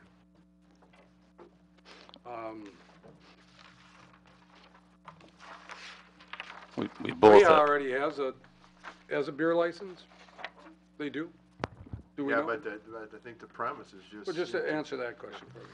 So WEHA does have a beer license, and the request that we have on here is actually from the Waupaca Truck Stop to expand their premise description. Well, that's what I... No, it's way hot, Mayor. Put on the agenda. On the agenda, Yeah, okay, that's my, Steve is a member of WEHA as well, and there was a lot of discussion of whether a board member had to come, and, you know, there was scheduling issues, so, actually, we didn't have this, and, you know, this got distributed, so this was prepared today, because of the time crunch. So, this is WEHA's, request, so the agenda, I guess, you know, didn't accurately reflect that, but the letter. Okay, under 8G, okay, on your agenda, and I need clarification from you, John Hart, on this. Instead of arguing here with me, let's just read what it says. Premise expansion Waupaca Truck Stop for the Recyclers Convention, May 7th through the 9th, 2015. So, John, are we okay with passing this? We're not. Because it's not an expansion of the Waupaca Truck Stop, it's an expansion of the WEHA license. Correct. So to get this done, You can do it at the May 5th meeting and still get it done. Okay, so May 5th would be before their convention. Put it back on that agenda correctly. Okay. Jim, are you okay with that? I mean, council members, do we see having any issues on this? We heard from Chief Golk, and the only issue he had, of course, is whose license was it? Right. If I could just add, so we don't have to have this conversation again, in his letter, he says, at your request, a deputy can and will be hired. I had a lengthy discussion with them at the time, and considering the event and the people and the times, I wasn't asking for that. We just conceded that there wouldn't be a need for that deputy. But if the council sees otherwise, that could be your decision, but it's not my recommendation. Okay. So what, although we're not going to vote on this till our next meeting, which is May 5th, what's the preference of council? Would you like to see a deputy hired for this? Just so they know ahead of time here. If the chief's fine with no deputy, I am. Okay. It doesn't appear that they're that much of a risk to the community. Okay. Does anybody have issue with it? Okay, so sorry about the mix-up, Jim, but this will be on the May 5th agenda, but it looks like it will be something that we'll take care of at that time, which will be before your event. Not a problem. We'll be here. No big deal. Okay, thank you. The other thing I'd like to take the opportunity to, I'm kind of waiting for this for a while. You know, about 3 months ago, we had an armed robbery in our place, and it happened like at 3:30 in the morning. And I just want to compliment the Waupaca Police Department, the Sheriff's Department, and the State Patrol, for that matter, for the prompt response that we got to apprehend this person. And we did everything right that we needed to do. We looked at all the videos, and I was really proud of my person in the convenience store at 3:30 in the morning. She did everything she's supposed to do, gave them the money, and laid down on the floor. The only thing she complained about was the floor was kind of hard. But anyway, I want to thank the police departments and all the cooperation that was given to apprehend this thing, and let's hope it slows down the rash of baloney that was going on. Thank you. Thank you, Jim. Thank you for those kind words also. Okay, let's move on then, since we'll table this till our next meeting. We have a proposal for engineering services for Omni and Associates. Henry, is this you? Yes, sir. Phil Ramlett with Omni's here. We discussed this last meeting on the recruitment and selection of the DPW city engineer position. This proposal is contemplated just if we, as an ad-needed basis, as things pop up. There are dollars budgeted in the general fund and our utility funds for engineering services, so any costs would come out of those budgets. Phil would be the point of contact. He will divvy out based on his specialties, right? And that's correct. And then I'm assuming maybe you plan on being at least at one council meeting, or someone from your staff to report? That's correct, Henry. Unless there wouldn't be anything that we'd have to discuss, then I wouldn't make the trip over. But I plan on coming over. Our firm has worked in Waupaca for a long time. We worked on a number of street projects, bridge projects, and also out at the airport. So we've had a close working relationship with John and Henry for a long time. Yeah, Phil was actually a part of that national award that we got for the project out at the airport, and made the trip with us up to Minneapolis to receive that award. So we're very familiar with him and what their work has done for us. So awesome. So we'd be looking for a motion to enter into this agreement with Phil Ramlin from Omni and Associates for cost not to exceed $125 per hour. I'll make that into a motion. Second. We have a motion by Whitman, second by Hagan, that we approve of the engineering support service agreement with Omni Associates to provide technical service of Phil Ramlett to the city on an as-needed basis at a cost not to exceed $125 per hour. Discussion. It says in the letter $5,000 to $10,000. Do you want to put the limit at 10? Or not to exceed 10,000? Well, it would be nice to close that end up, I guess, you're right. So, Chuck, you made the motion, are you okay with? Yes, I noticed that in here too with a 25. Okay, so you want to put it at not to exceed $10,000, which mean they would have to come back if it was to run over that. And the second was Paul, and you're okay with that too, Paul? Okay. Any other discussion? Thank you, Deb, for bringing that up. If not, Sandy will call the roll. Eric Olson, Aye. Jillian Peterson, Chuck Whitman, Yes. Paul Mayo, Aye. Dave Peterson, Aye. Scott Perchatsky, Aye. Alan Keeland, Aye. Paul Hagan, Aye. Deb Fensky, Aye. and Steve Hackett. Aye. 10 ayes, motion carried. Okay, thanks, Phil. Looking forward to it. Next, we have a Community Blood Center request to use the City Hall grounds for its 12th annual Waupaca Chain of Life blood drive on Tuesday, July 14th, 2015. And I see we have someone in the audience here. Can you just give your name first and then? Yes, my name is Cy Lawrence, Hi. and I'm the Special Events Coordinator with the Community Blood Center in Appleton. A few of my team members are also here today. Laura Wolfgram, who is one of our account managers, and Josh Shu, who is our mobile coordinator. The Community Blood Center has worked with generous donors to provide blood for hospital patients. As a nonprofit organization, we are committed to serving people by providing a reliable blood supply to 18 hospitals in Wisconsin and Michigan, one of them which is Riverside Medical Center right here in Waupaca. I'm excited to announce that the Community Blood Center will be hosting its 12th annual Waupaca Chain of Life Blood Drive on Tuesday, July 14th, 2015 from 10 a.m. to 6 p.m. Last year we had a record-breaking blood drive registering 115 blood donors, and I anticipate more than 150 people will take part in our exciting blood drive this year.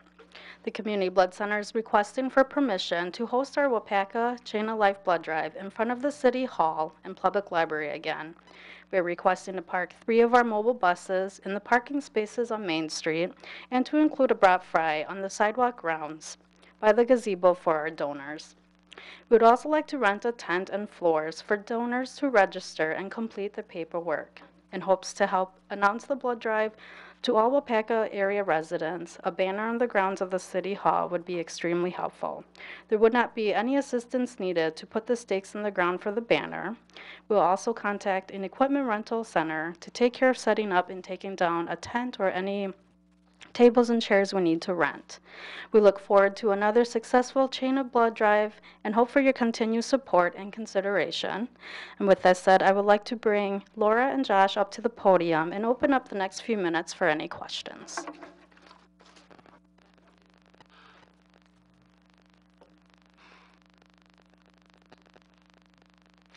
Are there any questions on the blood drive? This is basically the same type of event that you've had in the past. I think we've closed off that whole block of stalls for the 2 buses, right? Correct. So we would like to use the stalls in front of City Hall. The street would remain open. The enter and exiting would happen from the sidewalk. So there would be no enter and exit of the buses in the street, on that side of the street, so it would not interrupt traffic. There would just be no parking along there for the day. Anybody else have any questions? What are we serving again for lunch? We'll be doing a brat fry. Normally we get ice cream, I believe, from Dairy Queen. Oh, there's a little plug, Paul. Paul votes on this.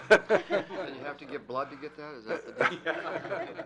So this year, though, we do want to bring a tent on grounds. We're looking to make it a bigger event, collect more.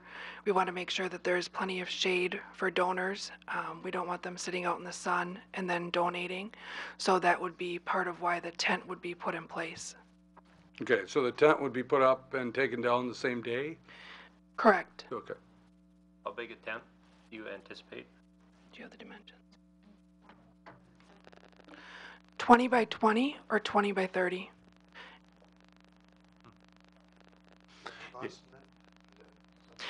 All the costs involved are on the Community Blood Center.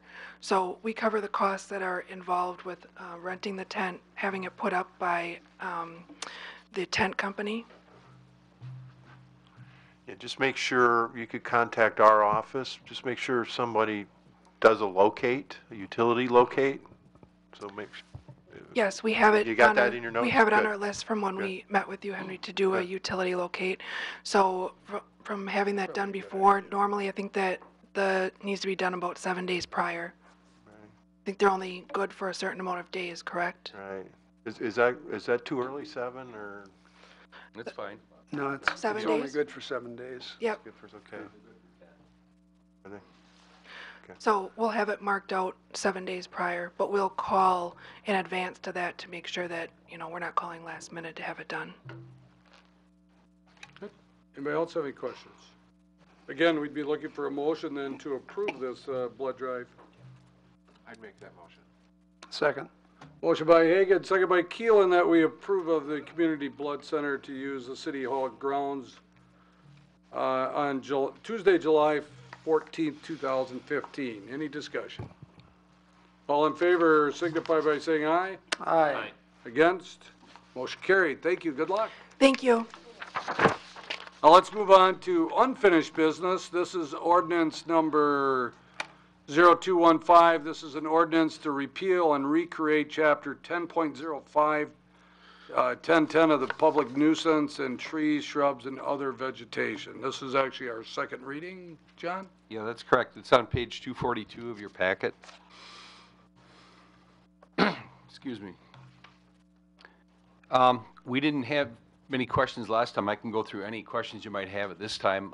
It was updated really to relook at our forestry aspects of our operation, and you can see the changes in here. Some of these are really old. This probably hasn't been addressed in 20 years wholeheartedly of this nature, but we added some language that cleared up, tried to make it a little clearer on enforcement areas that we deal with enforcement. And there were some changes to trimming of brush and that type of thing as well, height of trimmings of sidewalks and such. Okay. Does anybody have any questions on the ordinance? If not, we need a motion to approve this ordinance. I'll make a motion, we approve ordinance number 0215. Second. Motion by Hackett, second by Fensky, that we approve of ordinance number 0215. It's an ordinance to repeal and recreate chapters 10.05 and 10.10, public nuisance and trees, shrubs, and other vegetation. Any discussion? If not, Sandy will call the roll. Paul Mio, Aye. Dave Peterson, Aye. Deb Fensky, Aye. Chuck Whitman, Aye. Steve Hackett, Aye. Eric Olson, Alan Keeland, Aye. Paul Hagan, Aye. Jillian Peterson, Aye. and Scott Perchatsky. Aye. 10 ayes, motion carried. Okay, and next we have ordinance number, this is also a second reading, number 0315. This is an ordinance to repeal and recreate chapter 13.02 for the sewer use regulations. John? Yes, this was quite a task. We overhauled our entire sewer use ordinance, updating information that we had negotiated with the Chain Lake Sanitary District and our treatment agreement that we had with them. We updated language, we updated aspects from our wastewater discharge permit to include that in here, and then finally, we updated monitoring parameters, a number of different things. If you recall, we added language dealing with mercury amalgam separators for the dentists in our in our community to reduce the amount of discharged mercury. And we did send out notices to all the dentists informing of the last meeting and this meeting, and encourage them to come if they had any comments or questions. And then at the end of the ordinance, you'll see in appendix part 1 and part 2 of the appendix, find it here. Appendix A is really the complete definition of how we calculate our charges for sewer fees. And it goes through a very detailed explanation of that, those calculations, and how we come about our actual sewer rates that we charge at our, with the city. So, and that is an attachment and appendix to the ordinance as well. And it's done in appendix form so that it can change over time as costs change and those evaluations change. So we would need action on that tonight as well, Mayor. Okay, so we're looking for a motion to approve of this ordinance. We making a motion to approve, do we have to read the whole thing? Yes. You can if you'd like. You probably did read it already. Yeah, I did. It wasn't very exciting either. I'll make a motion to approve. I'll second it. Sorry. Motion by Hackett, second by Hagan, that we approve of ordinance number 0315. This is an ordinance to repeal and recreate chapter 13.02 of the sewer use regulation, and it is our second reading of this ordinance. Any discussion? If not, Sandy will call the roll. Scott Perchatsky. Aye. Steve Hackett. Aye. Dave Peterson. Aye. Deb Fensky. Aye. Paul Mayo. Aye. Paul Hagan. Aye. Chuck Whitman. Aye. Eric Olson. Jillian Peterson. Aye. And Alan Keeland. Aye. 10 ayes, motion carried. Okay, thanks. We're going to move on to issues, projects, discussion. This is where we have no action items, but we want to get some information. Let me set this up real quick, John, but for him. But he is going to talk about a state grant, basically, program, the STP urban program. And although we're going to talk about how this might work on our Main Street project, you have to picture it as if it doesn't work for that project, it might work for a different road program or project that we have in the city. So keep your mind open and just try and listen as well as you can to what John has to say here. Okay, this will be a repeat for about half of you, so I appreciate all that did attend the visioning meeting, and I'll try to be as brief or briefer than I was at that meeting. The WISDOT DOT STP Urban Program is a program that we're given allocation monies every 2 years. The city last used this money on Tower Road, and this was in about 1995. So it's taken 20 years for the city to get back in the black. That project, we went per se in the hole in our allocation, in the red, and over the time through allocations, we've worked our way up to being back as in a positive amount. And you can see right here, as of December 2014, our allocation was $6,500, okay, in the black. We anticipate this summer an allocation of $145,000, which would bring us up to the $151,500. Now these are estimated amounts, but this is what we're getting from the DOT is what they estimate. The information that I'm sharing with you is really a culmination of a couple different things. I've had some phone conversations with the DOT, and myself, Brendan, and Henry met with the DOT in Wisconsin Rapids in March.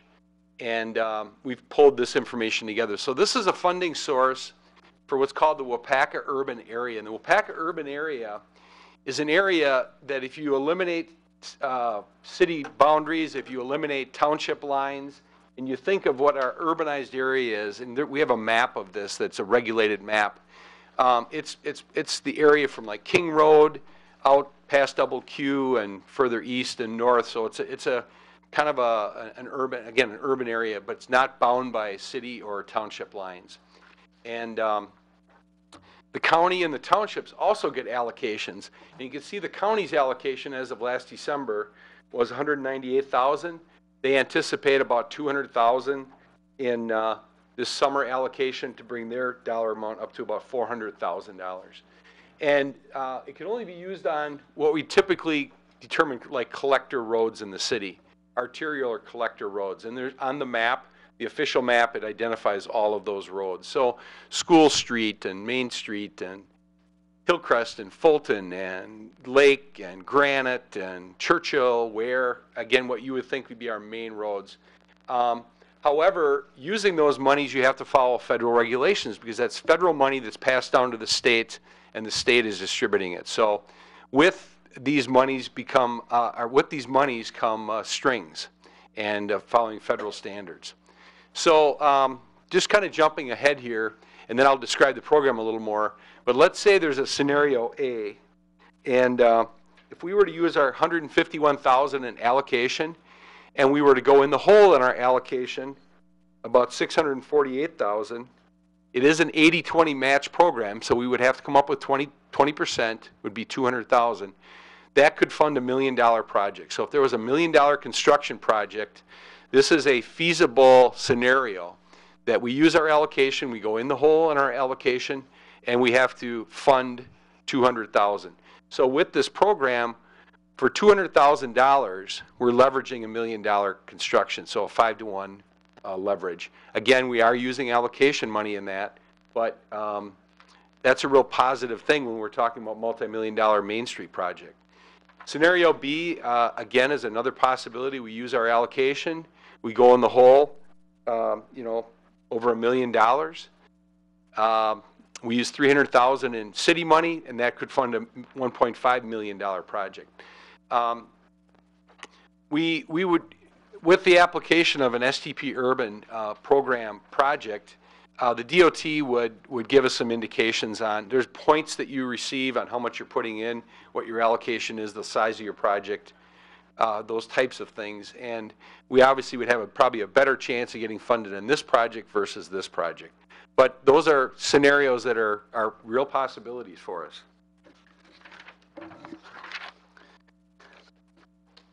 I'll just go through a few other items, try to do them rather quickly, but it's recommended not to use STP urban funds for design engineering.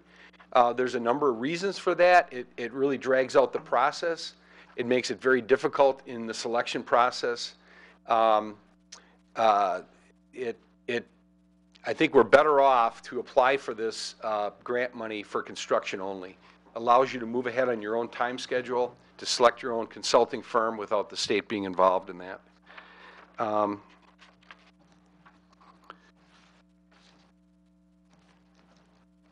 Okay, and there's other rules that relate to that, but again, recommending, and I think you'll find that with most federal projects that are funded by federal funds, that design engineering is really not desirable to go through their process unless you have to. Again, I stated it was an 80-20 funding ratio. That ratio cannot be modified. If you recall, when we worked on the bypass, we were able to actually increase our share of the project, which helped us move up on the list. That's not possibility. That's not allowed. State statute regulates 80-20. Projects are ranked by the size of the project cost-wise, again, the amount of our allocation balance, and how much money is actually allowed or funded through that program during that cycle. The SDP program competes with other monies in the state, and it's all regulated by the legislation. SDP urban competes against SDP urban or rural. And the politics of rural government versus urban government are all in play in how much money is put in these pots each budget. Current legislation, even current legislation that's being talked about now prior to the approval of the state budget can affect this program. So what the state DOT is anticipating that things will stay about the same this year, but we're always at risk of that changing in the future. Now, the cycle that we would be applying for is called the 2015 to 2020 cycle, and those projects would be required to be constructed by 2022. So if we did apply and we were approved for a project, our final expenditures would not have to be made actually till 2022. So there is time here to, to actually get design work and construction in a reasonable period of time. Some good news is in the last cycle, the SDP Urban funded all of the projects that were submitted and that were approved. So that's really good news. And the city of Lake Mills, as an example, they had $127,000 of allocation, and they were approved for $1 million construction project. So again, that might not be too far off from what we're talking about here. I think when we talk about federal design standards, diagonal parking is the wild card. Diagonal parking is generally not allowed with federal design. There's specific language in what's called the FDM, the Facilities Design Manual, that allows the DOT to treat diagonal parking as a design exception. You would have to apply for that to get a design exemption, and there are standards and items to submit that would be required to do that.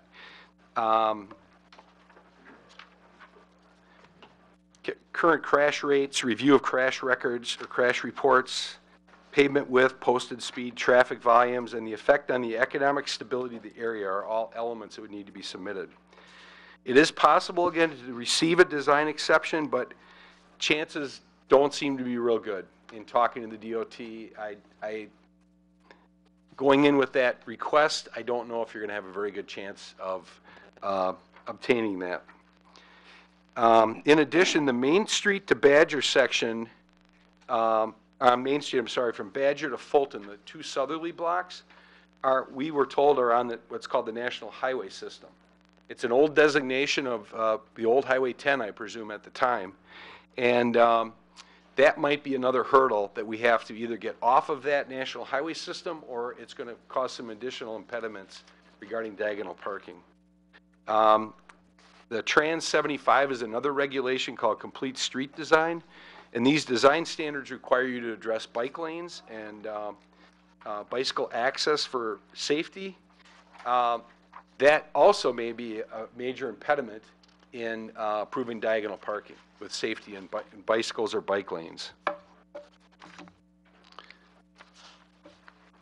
I guess my recommendation would be that the city does apply for the SDP urban monies for the Main Street project. That application is due by the end of July. The DOT, our region, would like us to submit it by the end of June, and they will then, for that month, work with the city, come on site, fine-tune the application, try to increase our points in how we've presented it, making sure that what we're proposing is fundable, that we're not trying to put sewer and sanitary and water main in the estimates and those types of things, trying to make sure that it's a correct application. If we're awarded a project, we would know in November of this year. And what I would suggest, if you do get the award at that time, that the first step would be with your design engineering consultant, would be to apply for your diagonal parking exception. Then you'll know up front, okay? You don't want to get $150,000 into roadway design and then realize, and design standards for these federal projects are very intensive. A lot of aspects that you might not do if it wasn't federally funded. But you'll know up front then, you'll know to be able to make a decision on whether you want to proceed with that project. Now, if you're awarded the project, there are some options. You can substitute another project for it if you'd like. They do allow that. You could also say, you know, we've been awarded in November. We can't get the angle parking exception. We're just not interested. We're going to go at it without the funding. That's fine. The project goes away. Our allotment stays our allotment. It doesn't go away. We're not looked down upon by the state for doing that. That's just the nature of the program. So, that, again, that allotment is not going away, and there's no risk to apply for it. So I guess in summary, I'll just hit the high points here. We do need a positive balance to apply, which we have now. We have the 6,500 barely, and we expect 145 this summer. If we do apply, the larger the allocation that we apply for, the better the chance we're going to have of actually getting a project. I would recommend that we propose to fund Main Street roadway design locally and not with STP funds. What I would, in the discussion that with the approval of Omni tonight on there in that those work items you see was the application for STP urban monies application. Work with a firm that's had experience in STP applications. Submit it by July 31st, and even if you can by the end of June, to have the DOT North Central Region help you out with that. Again, we know a notification is expected by the end of November. Award can proceed with design engineering if not funded by STP. So once you're awarded those monies, you can right away start with design engineering if you didn't fund that through the federal program. The DOT actually has an engineering consultant that can help you along as well.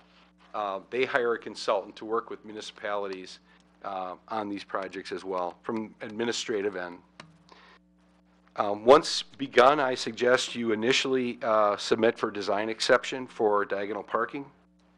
Again, we can always drop the project in the future and not lose the allocation, or apply for another project at a later date. If you did apply, it'd be 2 years from now. So that would be 2017. July 31st, 2017 for the 17 to 2022 cycle. And the real risk here is legislative changes. And they're already talking about modifying the 80-20 cost share to 60-40 or something different. So if you do wait 2 years, there's probably a really good risk that that percentage could change. There's also a risk that the pot of money is reduced for STP urban. You know, again, that we don't know. We don't know that. I also suggest that you look at several other programs that are out there. CDBG, you've heard a little bit about tonight. There's a public facilities program that can help assist in construction, and it deals with the, Henry, what's the term, the median income? Yes. LMI, low to moderate income. Low to moderate income, it relates to that, and there may be monies for construction that CDBG can help pay for. There's USDA Rural Development Community Facilities Direct Loan and Grant Program. Again, I think staff should research it to the degree that we've done with the STP Urban to get a really good handle on if these are monies that you can access for the construction project. And it may take 4 or 5 or 6 sources of money to really fund a Main Street project. Now, we're only talking about general fund monies here. The STP Urban would not fund any water main work or any sanitary sewer work. There may be other aspects that they do not fund, but those they definitely would not. So you may have some luck trying to fund with CDBG or other funding sources. You may have some luck trying to fund some of the utility work out there. But the water main's over 100 years old. The storm sewer is deficient. Runs underneath several buildings on its way to the river, believe it or not. Sanitary needs some investigation. There may be less work needed on the sanitary sewer main out there, or lining may be needed. But from an underground standpoint, there's work needed there. And I think this could be a great funding source. The wild card's diagonal parking. So you'll have to make a decision on that in the future or near or distant future, but these funds could be available to you, but it may be at the risk of diagonal parking too. So it was kind of a quick version of what we learned about STP Urban. Are there any questions? John, I'll ask, the Tower Road one was 20 years before we got out of the hole? Yes. How much how big was that project? Do you remember? You know, it was finished when I got here. It was being completed when I started. I don't know offhand. Okay. I mean, it wasn't $1 million, but it was $800,000-900,000. It was pretty substantial. This next follow-up question. We go into the hole for $648,000, and we're expecting 145 this year, would you get another 145 next year? So 6 years you got it paid off. It'll be every out of the two, hole? every 2 years? 2 years or 2 years. Yeah, and there's no 12 years. guarantee it would be at that amount, but yeah, if you, you know, pursued that for 5 years, at every 2 years, that's 10 years possibly, I mean, at the current rate, which should be fine. That's kind of the nature of how these projects take shape, you know. Just gotta get out of the hole before you can. Right, apply for before you another can one at some apply. point. Yeah, and I pursued this program with our highway commissioner last December because I knew we were in the hole for Tower Road for all those years, and I hadn't thought about it in a while, so I asked Dean, and he looked it up, he said, well, you just got out of the hole, you just have a positive balance, and that's when we started to investigate this a little bit more as a possible funding source.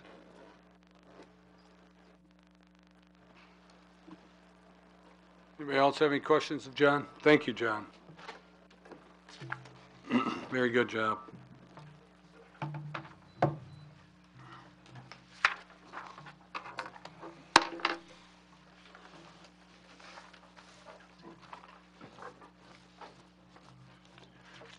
Before we adjourn, just a reminder that there is a special city planning commission meeting.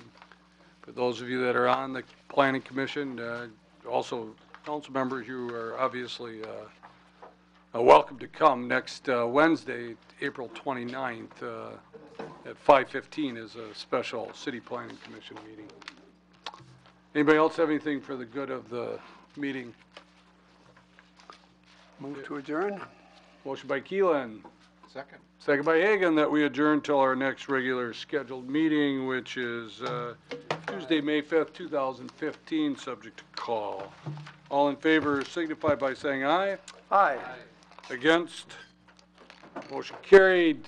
Thank you, everybody, for attending, watching. Have a safe night. We're adjourned at 8:11 p.m.